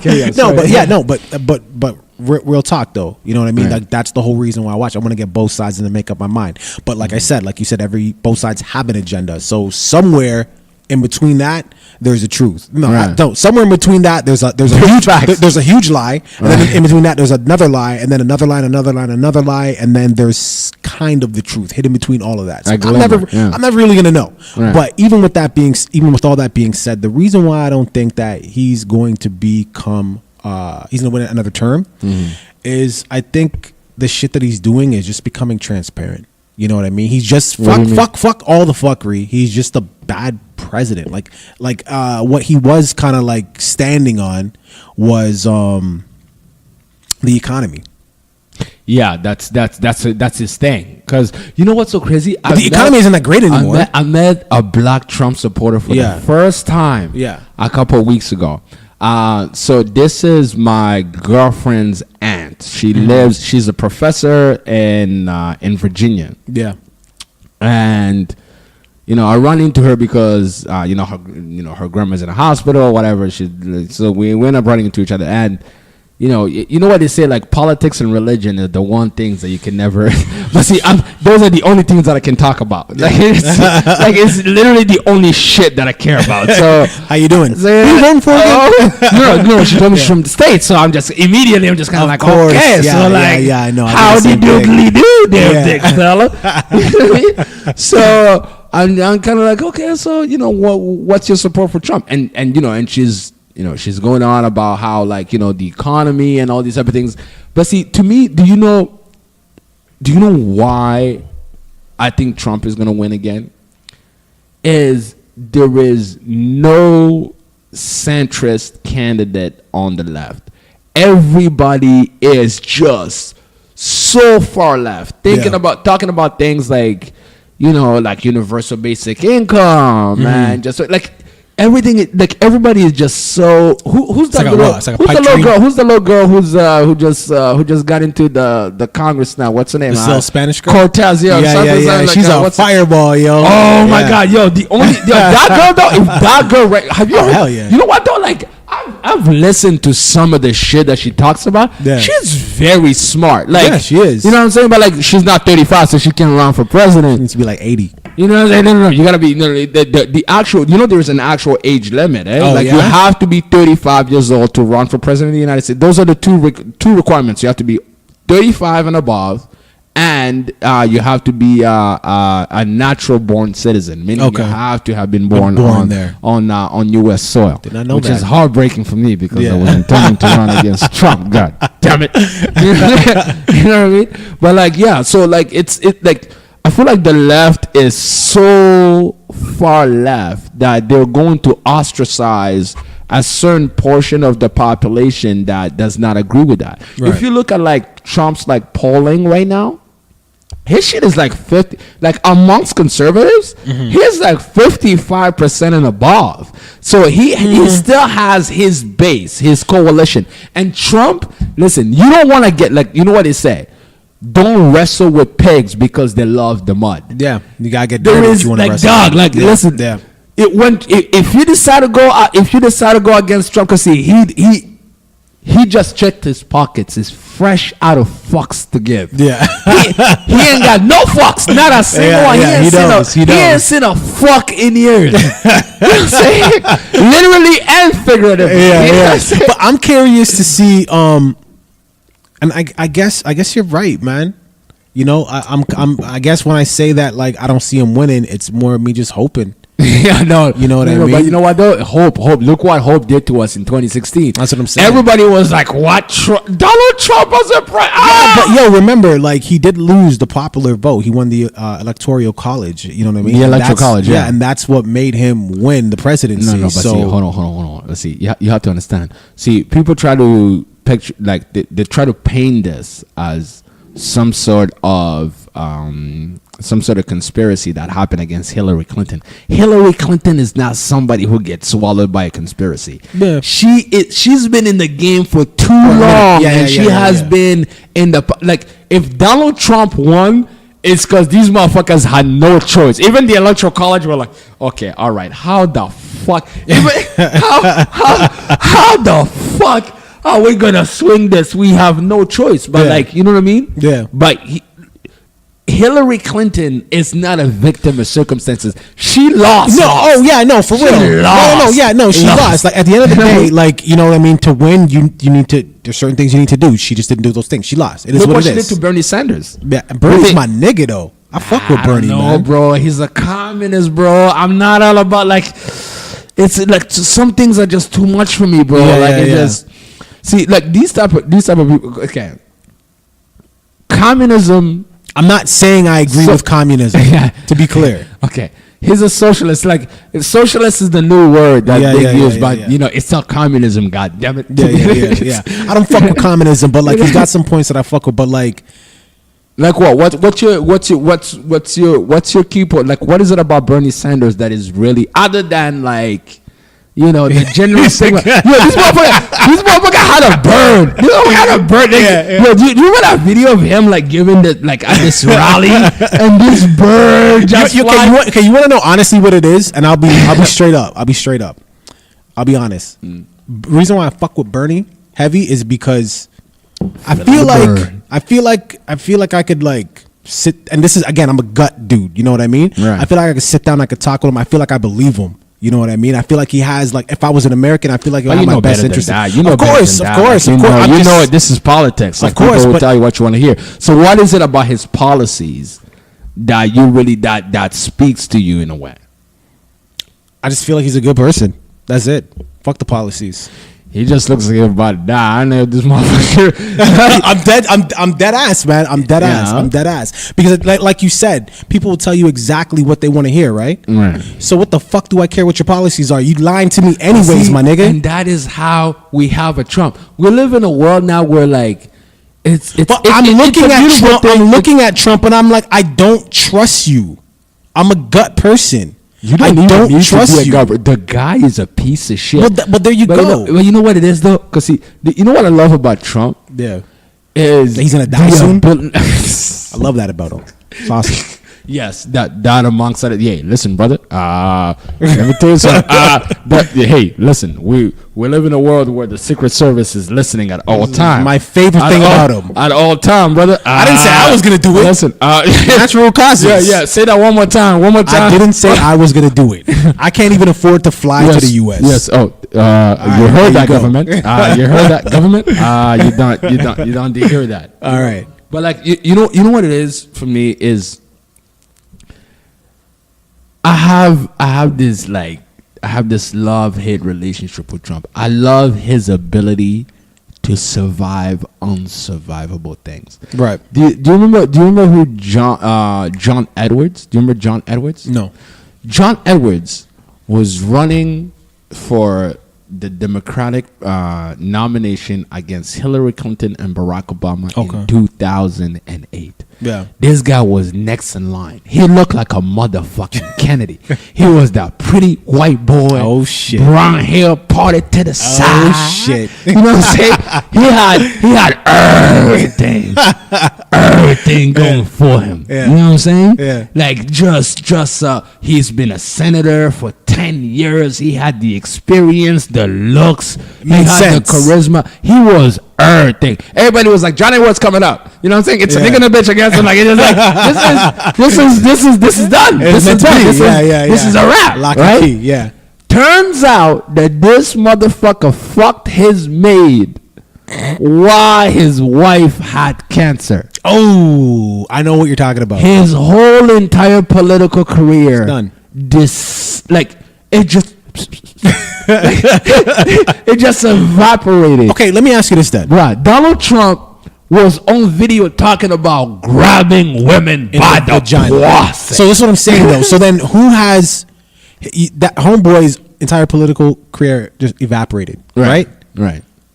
He was a lefty, yeah?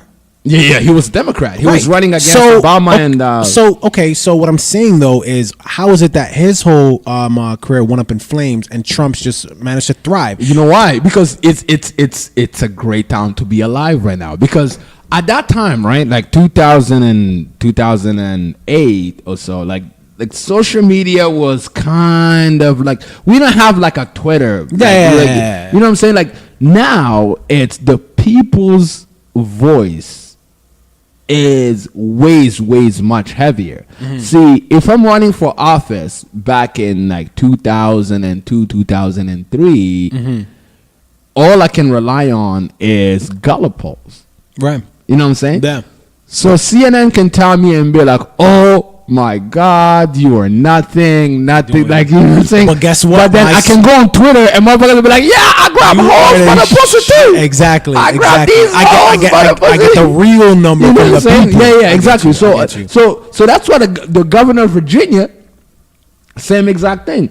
Motherfuckers will be like, oh my God, you gotta resign. This is the end of the movie. You ain't got nothing left. And then he goes on Twitter and motherfuckers are like, sheesh. I wore blackface yesterday. I had blackface on yesterday. I'm having a blackface party.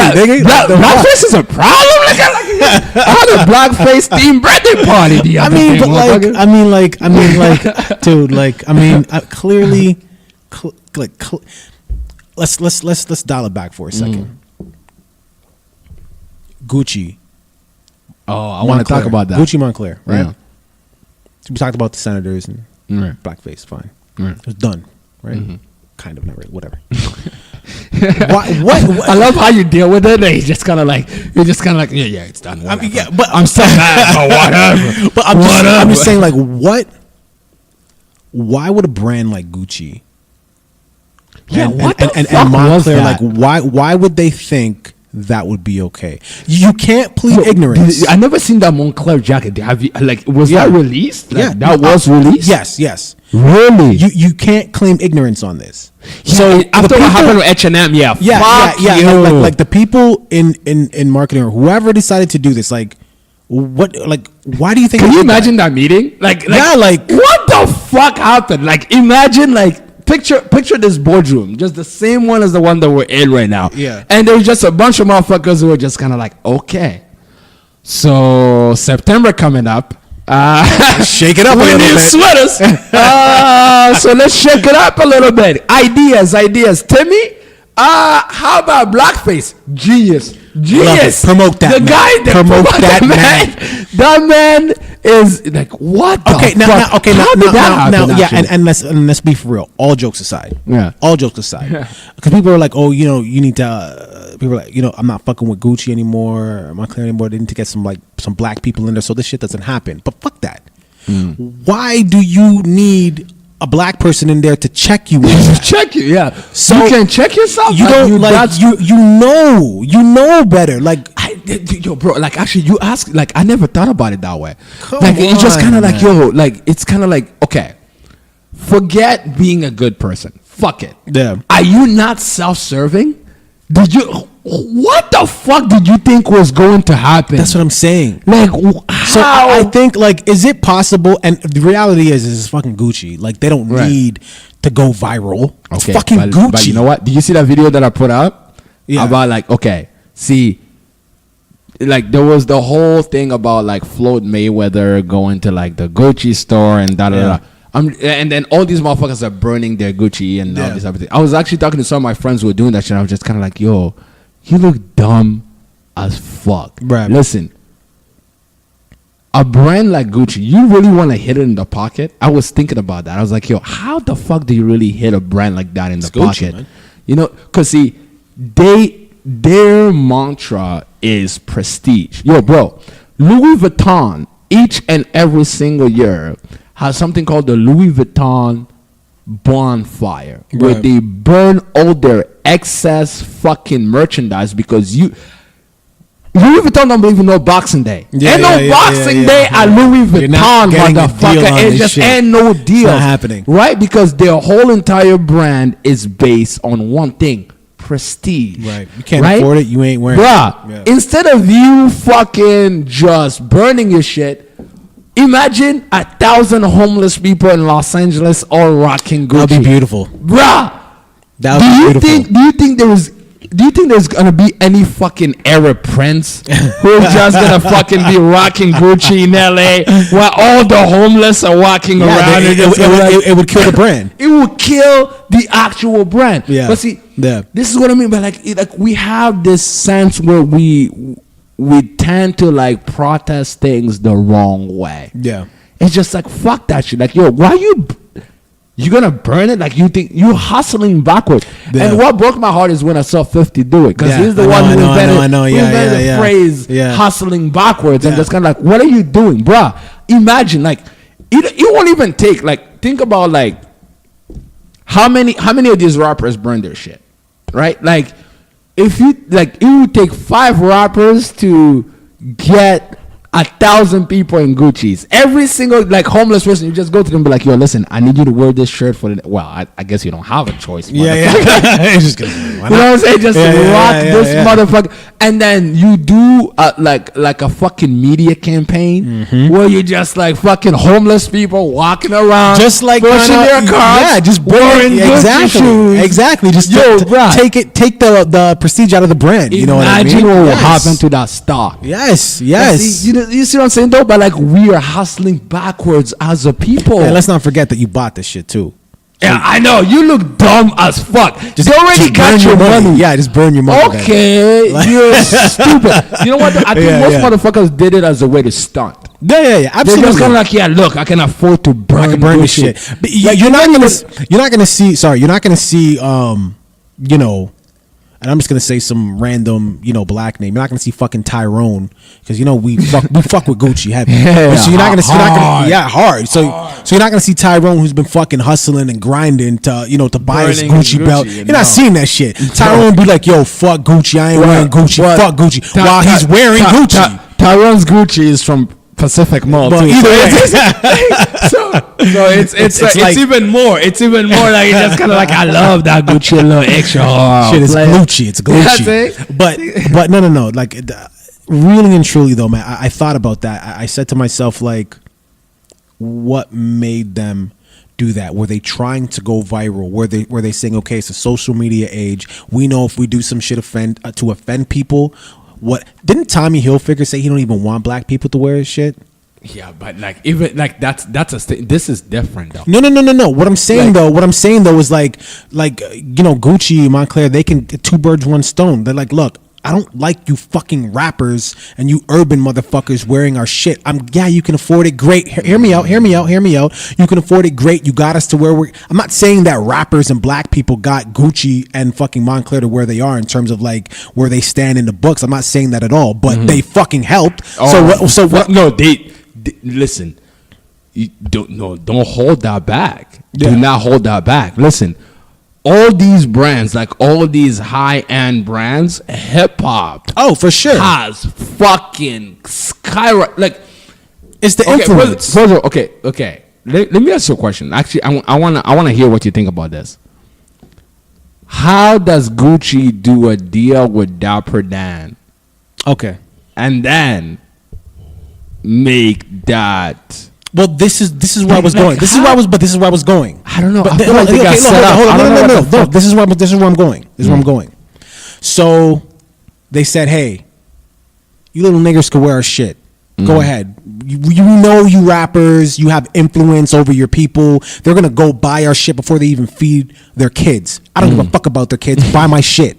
So they do that. Years go by, decades, whatever. Gucci is Gucci. Montclair is Montclair. So now they say, you know what? We're going to have a Tommy Hilfiger moment. We don't want you niggers buying our shit anymore. You guys helped us out. You got us to where we want to be. So now we're going to get 2 birds, 1 stone. We're going to go viral.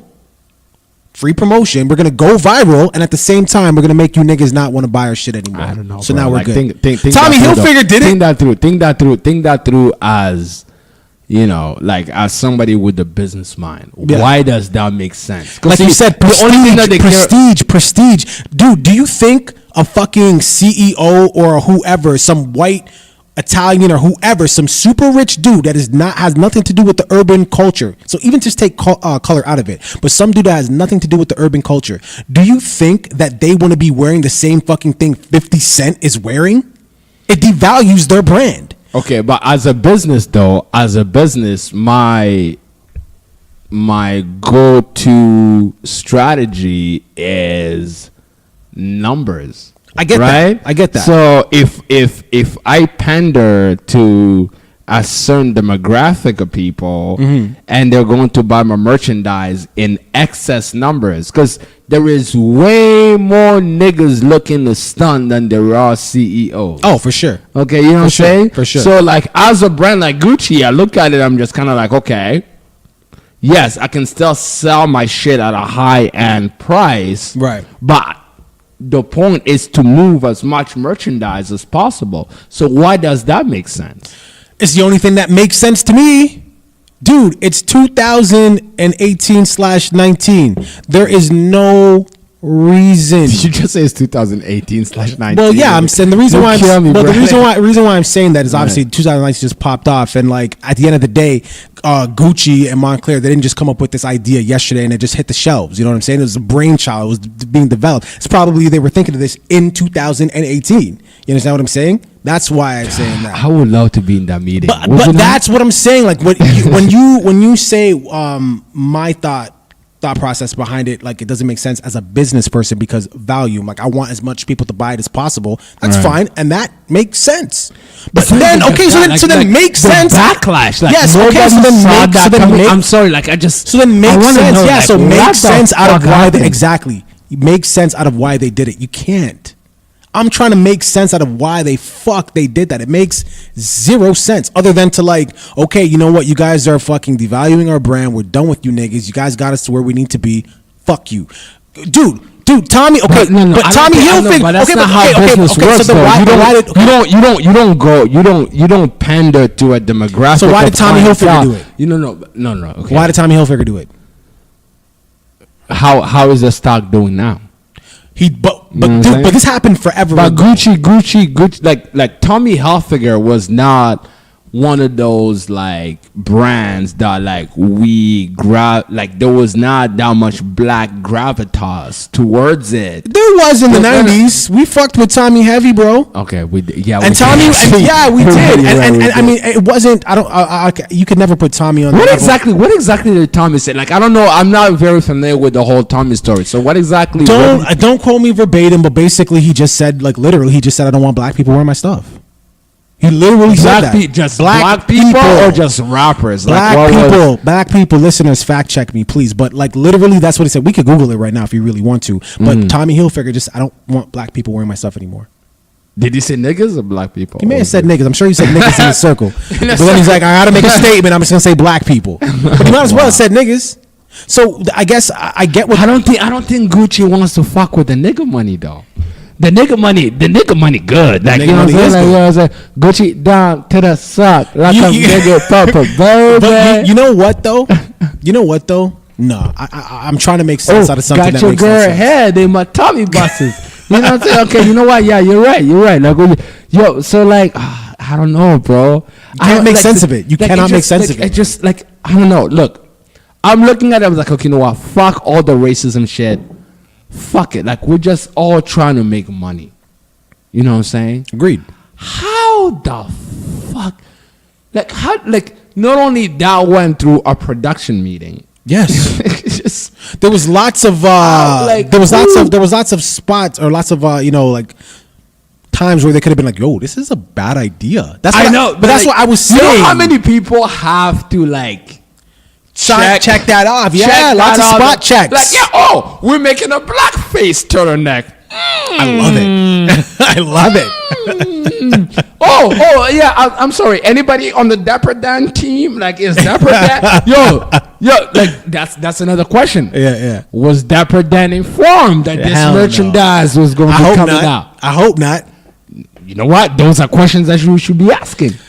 Was he informed? Because the nigga should have said something, though, right? Right?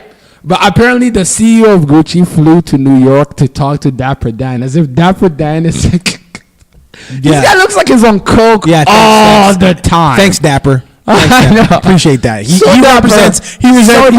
represents all black people. So dapper. Like, it just, I don't know, bro. Like, it just, see, you brought something very interesting to my mind here, because like I never actually thought about the creative process that came about.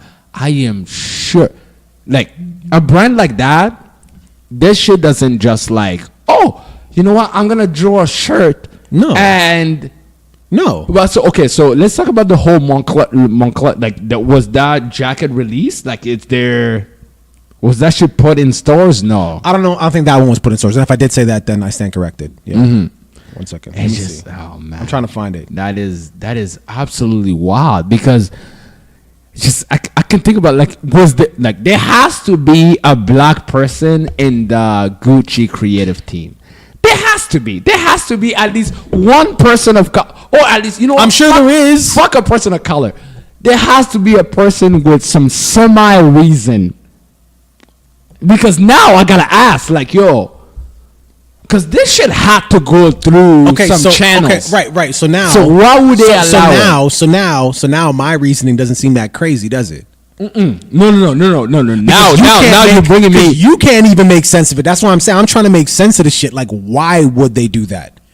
And the only thing that makes sense to me is we're just saying, yo, let's go viral. No, I don't think it's racism. I think it's exactly. I think it's a question of like, hey, let's just fucking go viral. All publicity is good publicity. Let me tell you something. I work for a company. I'm not going to say the company's name, but fucking name that. No. It's not necessary. Okay. But what they did was they increased the cost of their services. So you were with this company for 10, 15 years. All of a sudden, your rates are going up, and they give you proper legal notification, and they just said, hey, you know what? In short, it's going up. If you don't like it, you can cancel. Yeah. So the company knew that they were going to lose hundreds, maybe thousands of customers. But in turn, the ones that they were going to keep, they're going to be paying more money. And at the end of the day, those are the customers you want. You want the customers that pay their bills on time, and the customers that are going to pay, more for your service or whatever it is that I do that I'm not going to disclose here. Mm-hmm. So, like I said, it could just be Gucci. Like, look, I think that's apples and oranges, though, bro. Go ahead. It's just like I think that's apples and oranges, because this is different. Mm-hmm. You're hitting people right in the fucking kidney, bro. Yeah, that's it. Like, yeah, but the reason, but I know Gucci just decided they're like, you know what? Today we shall be racist. Yeah, but you know what? I think you're missing. I think you're missing, or you're not. How do I say this? I think you're misjudging people. I think you think that the majority of people are inherently good. Okay? I don't think they're inherently good. I think they're inherently self-serving. So, meaning that, like, yo, I'm going to look out for myself. Right. Meaning that, like, yo, if I want to make money, like, okay, like it's not even just a question of making money. You know, as a brand, you should know which era that you're living in. Yeah. Right? You know that you're living in this extra pissy fucking society. Do you really like that is what, like, actually, like, you brought something up now, because I never actually got to look at it that way. Yeah. This is the first time that I'm actually dissecting it. Right. And the fashion that you brought it up, because I'm kind of like, yo, how the fuck did this creative meeting actually go down? Like, so now that, but I don't think that they decided to just kind of like, yo, oh, fuck niggas. You know what I'm saying? Like, fuck niggas. Has to be fuck niggas. We're going. No. I don't know, bro. I don't think. Dude. You know that's. Hold on for a second. Hold on for a second. Listeners, I'm not gonna do it right now, or maybe I will. I have the internet. But yeah. So what I'm gonna do right now is I'm going to Gucci. Are they still selling it? No. I'm trying to see like what their company is worth. What is the stock? Yeah. What is Gucci? Not even that. Just the company. Like, what's the value of the company? It's owned by it's one of those like multi, like, fucking different corporation. Mm-hmm. 1 second here. Gucci. By the way, in the year 2003, has an iPhone 4. I don't even know if anybody. First of all, it's an iPhone SE. I don't know. So in the fuck is going on? This nigga's living in 2009. In the year 2013, the brand was valued. In the year 2013, the van was valued at 12.1 billion US, with sales of 4.7 billion. In the Forbes World's Most Valuable Brand list, Gucci is ranked the 38th most valuable brand with a brand value of $12.4 billion. This is as of 2015. It's not dumb. The reason why I'm saying this, the reason why I have to point that out is because it has to be as simple as fuck niggas. Because when you have a company, 2015, 12.4 billion, you don't have. You're not making those mistakes. There's no mistakes. It's calculated. You are overthinking, my friend. It's very simple. It's fuck niggas. You are overthinking it. In 2015, you don't hit 12 point something billion, and you're making mistakes. You don't do that. Not when you just said there's so many checkpoints, there's so many people signing off. But Chris, so it's not. Do you disagree with me? Do you disagree with me? That there's so many checkpoints? About the fact that they're like, listen, because I think it's deeper than rap on that aspect. All right, Rick Ross. Okay, yes. No, but like, but I think there has to be. It cannot just be a bunch of dumb motherfuckers. I didn't say they were dumb. I didn't say they were dumb. So what? You think Gucci is just specifically going to be like, you know what, fuck niggas? Like, that's literally what I've been saying. I have a hard time buying that. That's literally what I've been buying. So then explain to me. Go ahead. I don't know, bro. Because, like, dude, Gucci, the reason why their brand became what it is is because we put it on the map. Hey, guess what? We were able to make it be like this. Because, see, listen, I'll give you an example, okay? Okay. Do you remember Kramer from Seinfeld? Love that show. Okay. Kramer was on the biggest syndicated show of all time. He goes on stage, tweaks, and says the N-word 3-4 times, and this motherfucker just drowns into oblivion. Right? Yeah. The point that I'm trying to make is this. Racism does not pay. We dictate culture. Yeah, we dictate culture. And this started in the early 90s with the advancement of hip-hop. Yeah, I get it. We dictate culture. I get that. Gucci's stock rose. Yeah, they used us. They used us. Yeah, they used us. But they used us. But is it the first time we've ever been used before? No. Whatever. We get used. But see, I'm talking from a businessman perspective. Yeah.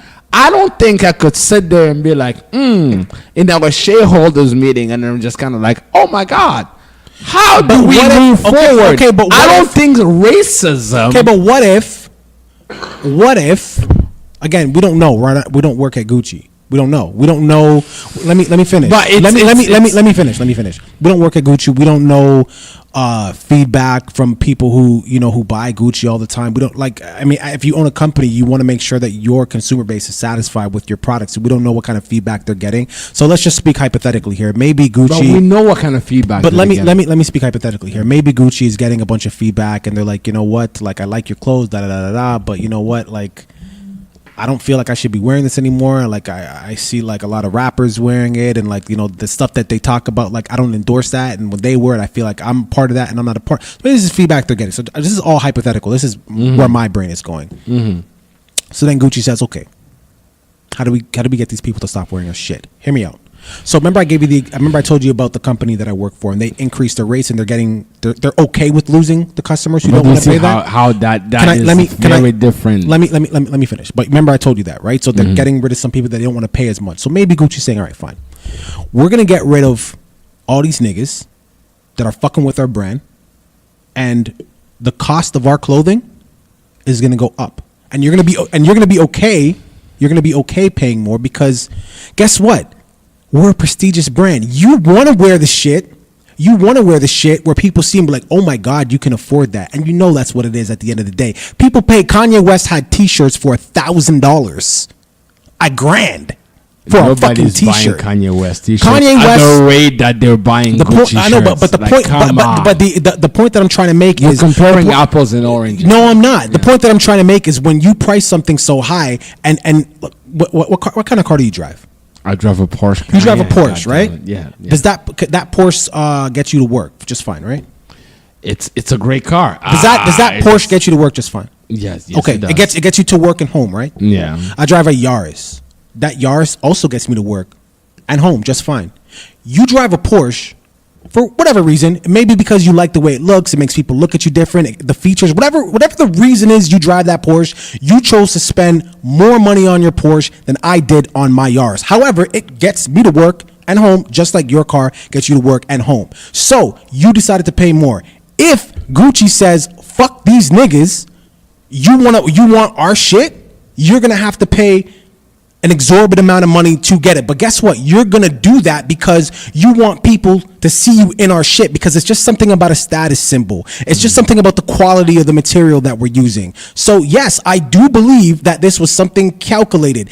People been using niggas forever. Let's not forget. Chris, what you're saying to me right now is you're saying that Gucci has given up on the nigga market. That's exactly what I'm saying. Oh, come on, Chris, man. Come on, dude. You're killing me right now, bro. That's exactly what I'm saying. Come on. You don't believe that. Like, Gucci, listen.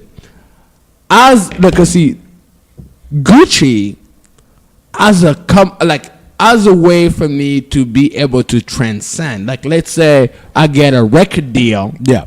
Right?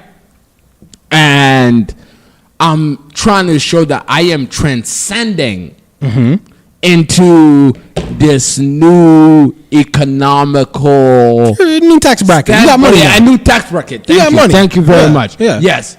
So why would they okay, look. See, to me, I look at it as a businessman. Because see, as a businessman, I just have a hard time believing it. Because see, in business, the only color that matters is green. Of course. The nigga dollar has made Gucci extremely profitable. But it's interesting. It's interesting that you would say that when a moment ago, you were talking about Donald Sterling, and you said that money isn't everything. He cares about in those circles or whatever like that. But so imagine that's not a person. That's a brand. But brand. Gucci is also a brand. So imagine like people who work at Gucci or the owner of Gucci or the people who make those executive decisions to put a black face on Gucci's product. They're in circles and they're just like, yo, I don't wear your shit anymore because my daughter, God bless her, she loves the fucking Migos, and all the Migos rap about and talk about is Gucci this, Gucci that, and I fucking hate those niggas. You need to, and like, oh my God, you know what I mean? Like, but like that guy shit, it's not all money. See, listen, it's not all money. If I'm a clothing like if I'm a clothing retailing corporation, one customer, like the way that I make my money is, where do I sway in terms of, numbers? Yeah. Right? So, okay, so you bought the most expensive bag that I retail, right? But that's just one bag. Right. Would I rather sell one bag for 50,000 or 300 shirts for 500,000?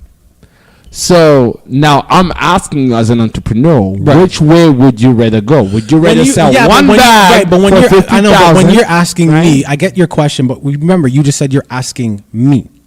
Right? You're asking me. You're asking Chris. You're asking Chris, who is not racist. No, come on, If Chris. you're asking me. Okay, Chris, so I would say... Step out of yourself. Yeah. Step out of yourself and look at this on the business standpoint. So let me step out of myself. Would you rather sell one bag for 50,000? So let's say that, like... Well, of course, the answer is obvious. Hello.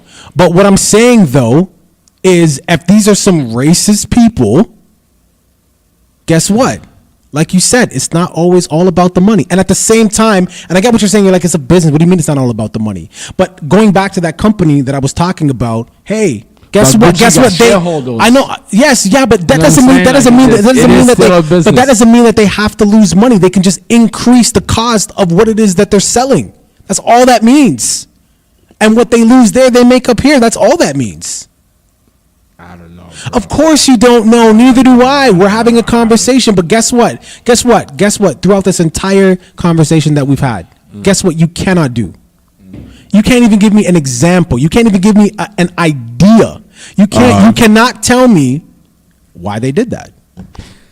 I don't know why they did that. There you go. I'm telling you. Exactly. So regardless, you can't, like, let's just say we're debating. Fine, maybe we are, but you can't win the fucking debate on, I don't know, nigga. No. Not when I have. Here is what I know. Yes, we must boycott Gucci, but I don't like the way that we're doing it. Yeah. That is really what my problem is. Yeah, of course. I don't like the way that we're doing it. I feel like a lot of motherfuckers are boycotting just to be cool, because hashtag boycott is cool now. Yeah, it is. You know what I'm saying? It is. It's just like... So then we got to ask ourselves, are we really mad about our circumstances, or do we enjoy boycotting? That's a good question for you, Chris. Yeah. For me, I would hope that we're mad about the circumstances versus just, I like to boycott, because not everybody can, like when we talked about Walmart, not everybody can actually afford to boycott. So when you talk about people, are people being unified, like black people or people of color, it's not that we don't like what they do to us, and it's not like what you said, you get to the corporation, these corporations can impact change, more than your local whoever. You're right, but it comes down to and I know you said sometimes kids gotta starve, but you know what I mean? Like sometimes it comes down to that. Like, dude, I gotta feed my kid for the rest of the week. I know, but when have you ever seen change come for free? No, never, Chris? never, right? The other thing too. But why do we have a hard time understanding that as black people? Yeah, well, we have no alternatives. We have no alternatives. And but see, that is what change requires.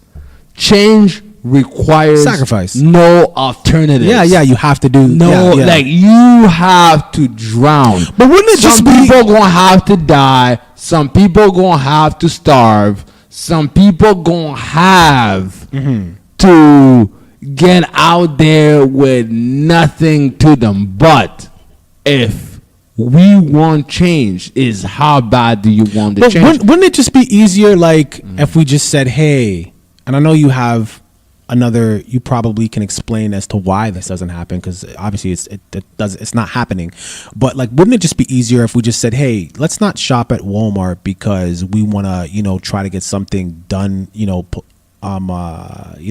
as far as politics or whatever? Wouldn't it just be easier just to be let's not go to Walmart, let's go to Tyrone's Stop and Shop? The point is to support black business. Like, why do we have to like boycott something? As I said, I know you have an answer for this, but like, it would just be, to me, that would just be better. Let's just support black business. It would make more sense. But like, the one thing that the one thing that the black man distrusts more than the white man is another black person. Black man. Exactly. You know what it is? Because see, we have been built to believe that our fellow brother will not deliver.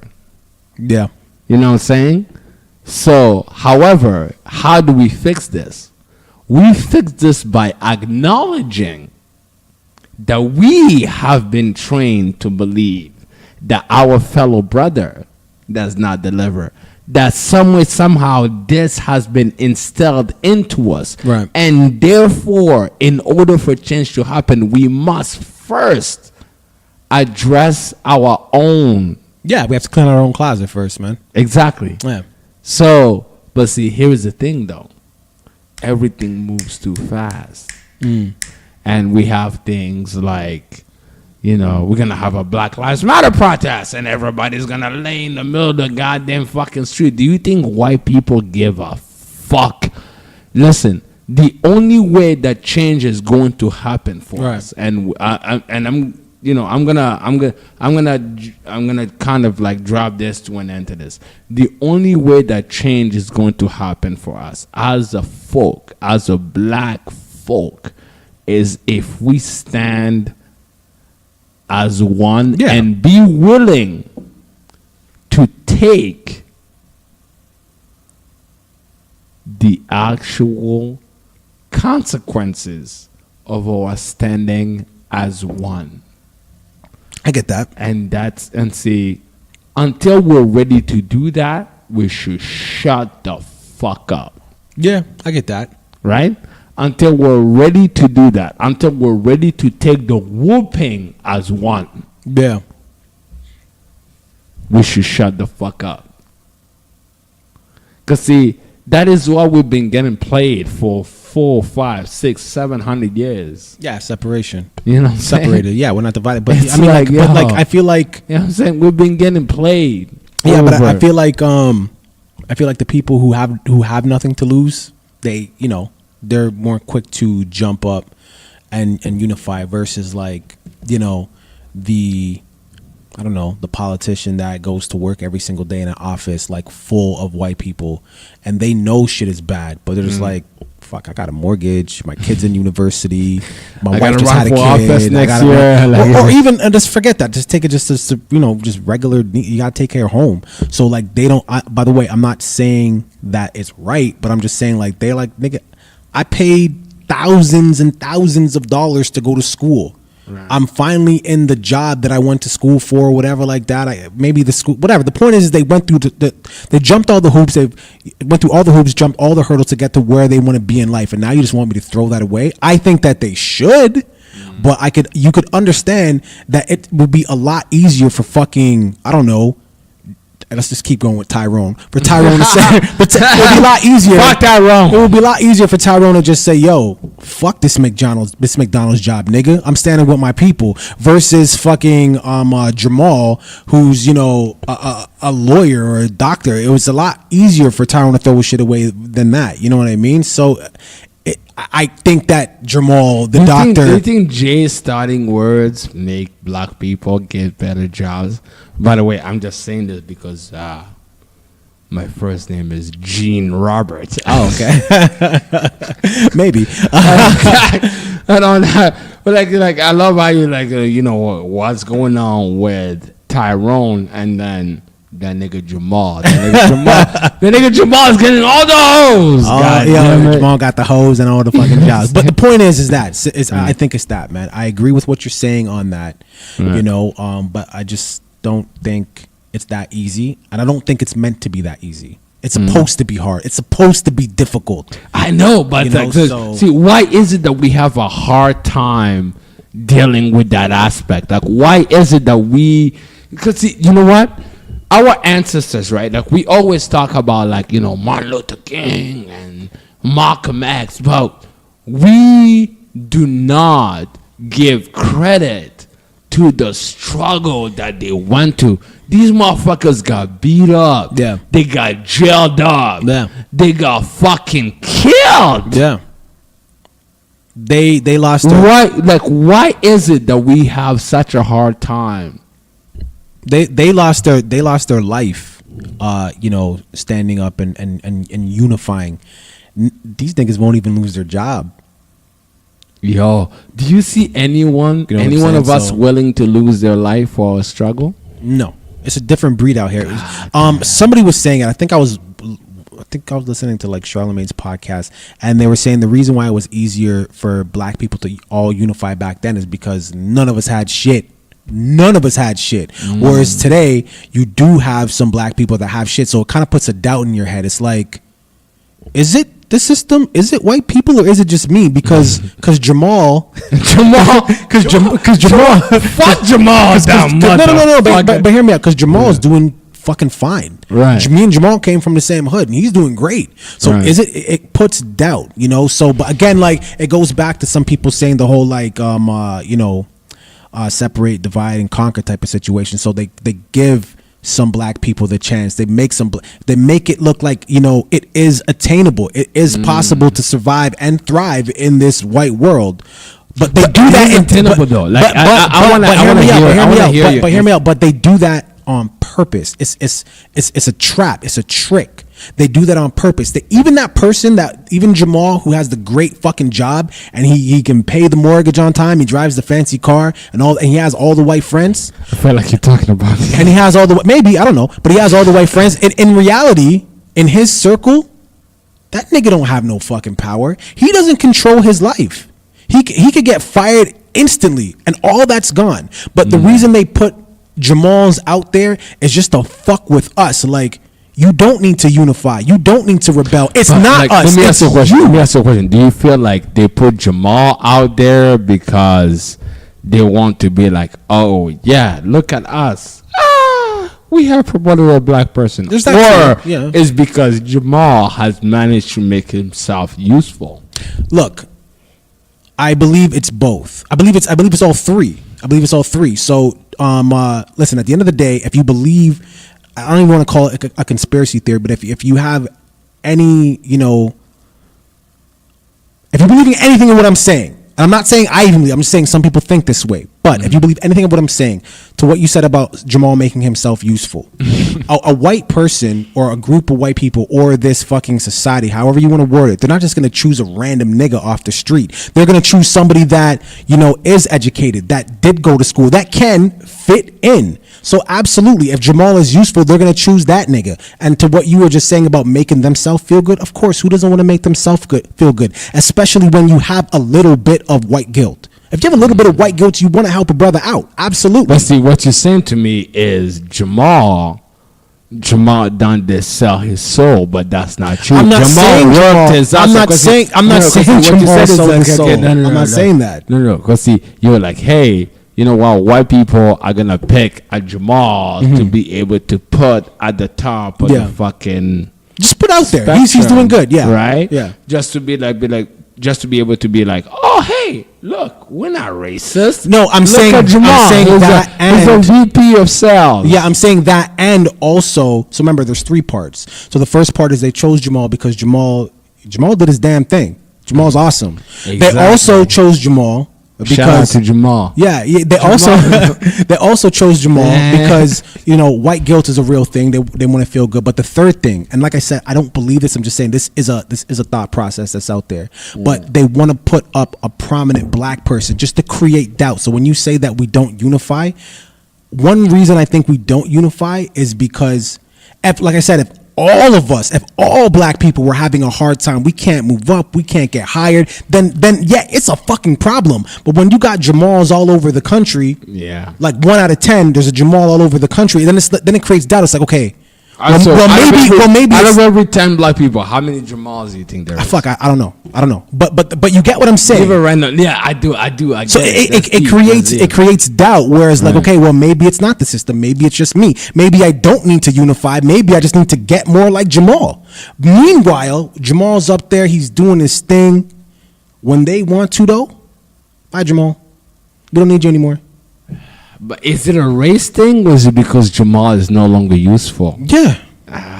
Come on, think it through. Yeah. Is it a race thing, or is it because Jamal stops being useful? When you say, you know what though, like, you know, we have this thing where whenever we get cut off, whenever we are no longer, yeah. You know We what I'm blame it on saying? race. Like, I get that, but when you say, but like, is it a race thing, or But is it a when- okay, business but thing? I know, 'Cause, but- as but a it's- businessman, I know I cut dead weight all Yeah, the but time. but when you say it's when about Jamal becomes dead weight, what now? yeah, but guess what?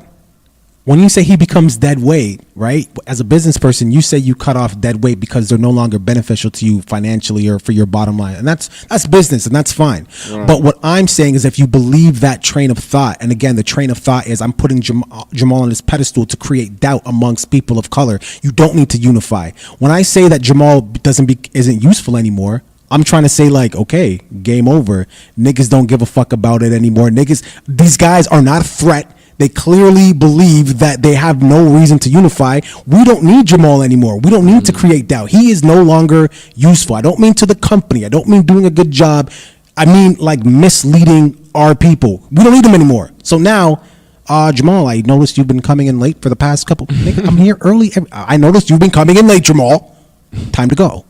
Again, I'm not suggesting that this is something I believe wholeheartedly. I'm saying this is a concept. Like, people think this is out there. People think that this is true. And as a matter of fact, I kind of believe it a little bit, because why the fuck don't we unify? You know why that is? Is because the one thing, again, I said this before, the one thing that the black man distrusts more than the white man is the other black man. It's true. Because, see, here's the thing.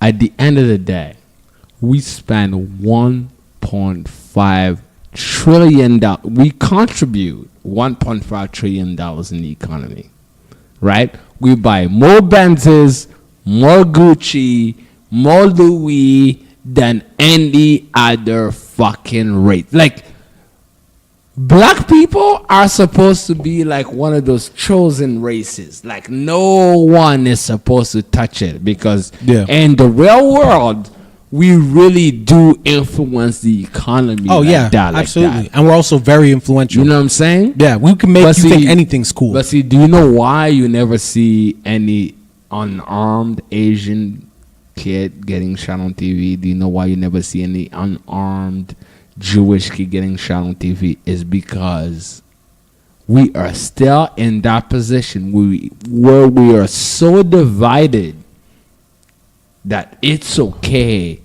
to kill us. Yeah. Because, like, look, bro. Germans killed 6 million Jews, and they justified the state of Israel. Yeah.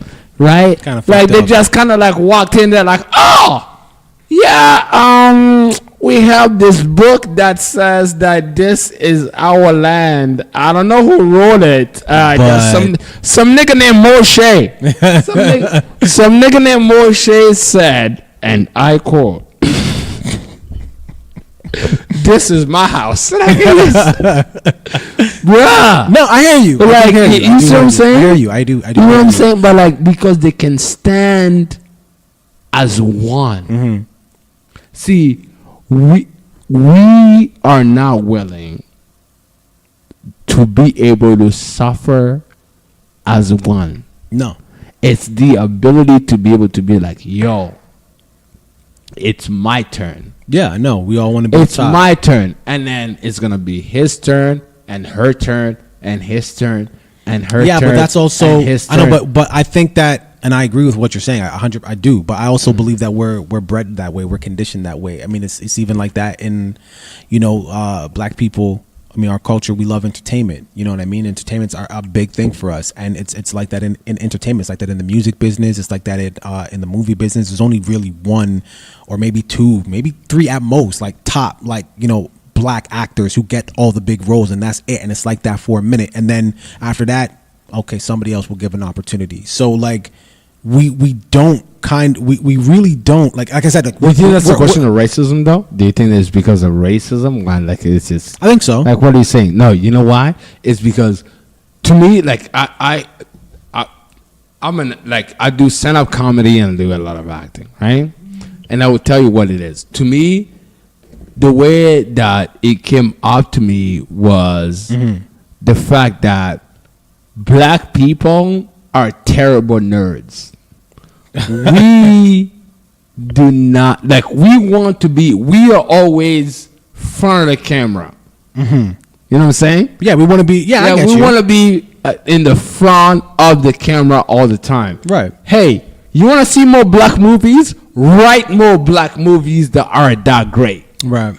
That is really what it is. It's, as black people, we're terrible nerds. Right. We're just bad nerds. We want to, I get what you're saying. We want to be the center of attention. We want to be, but again, is that conditioning though?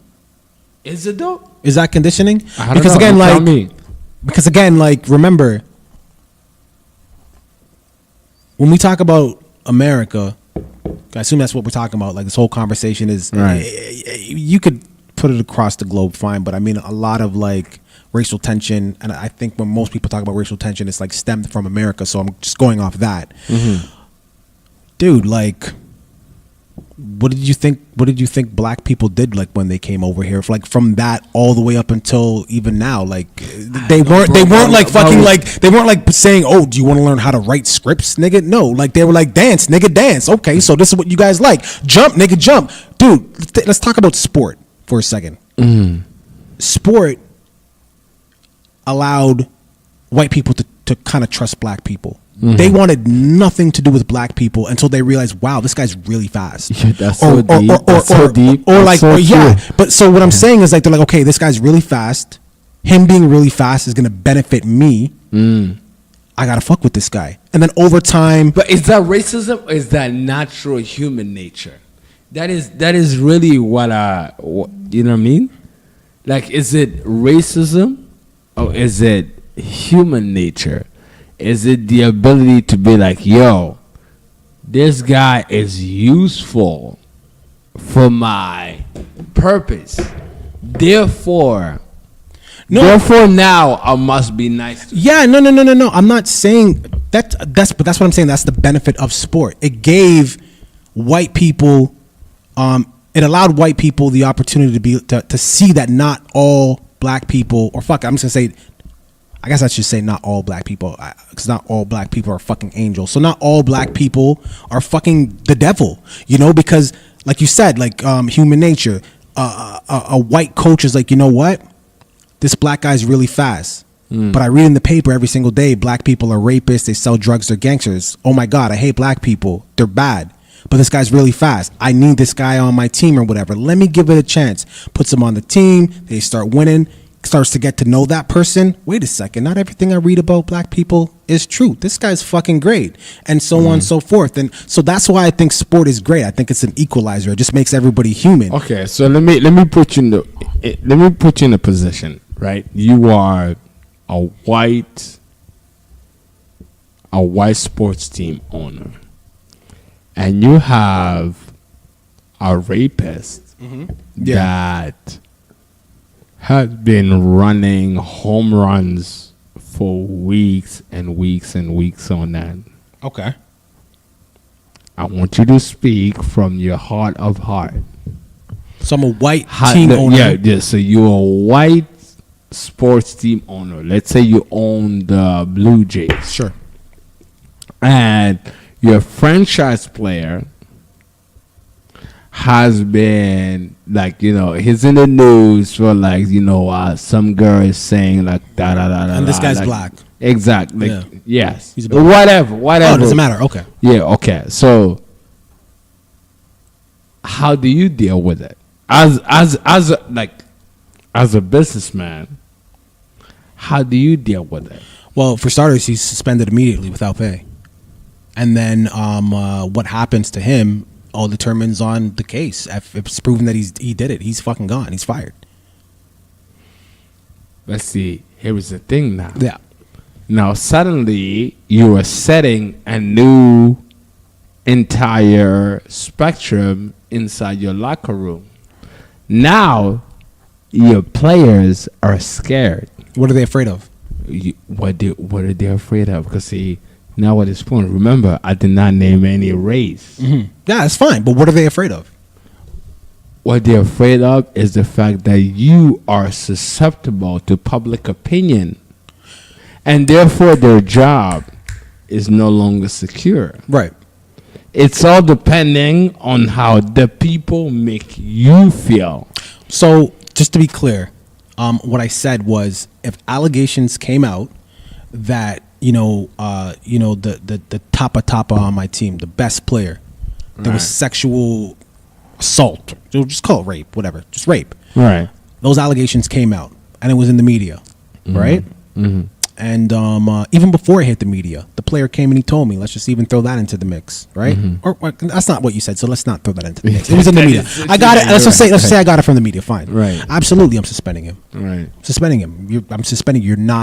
You're not touching the court. You're not swinging a bat. You're not fucking picking up a hockey stick. You're not playing. Right. And then, that will go on until it's resolved through the courts. If you're found fucking guilty, well, then you're fucking gone. And you know what precedence that sets in the locker room? Right. Don't be a fucking rapist. Very simple. You're right. Okay. And you know what else? And I also want to take something back, because while we were talking, I thought of something. Remember I was telling you about the whole Gucci thing and them just I hate niggas, so I'm saying fuck niggas? Right. You're only going to get this if you listen to the entire podcast all the way through, so don't be taking the Instagram clip and playing the My followers listen to the podcast. No, but this goes to you. Right. Don't be making the Instagram clip, the fucking Gucci's just saying fuck niggas and making that the clip, because this is my new reasoning. All right. Why I think that Gucci and Montclair did what they did. This is my real reasoning. Remember off the top we were talking about R. Kelly and we were talking about Kanye West, and I was saying that they get away with that shit because we're so forgiving as a people, as a culture. Right. That's exactly why Gucci and Montclair did that shit. Let me finish. Because they know we're gonna make up a stink. And we're not gonna give a fuck anyway. Even when it is because we're gonna buy this shit anyway. Rich people don't give a fuck.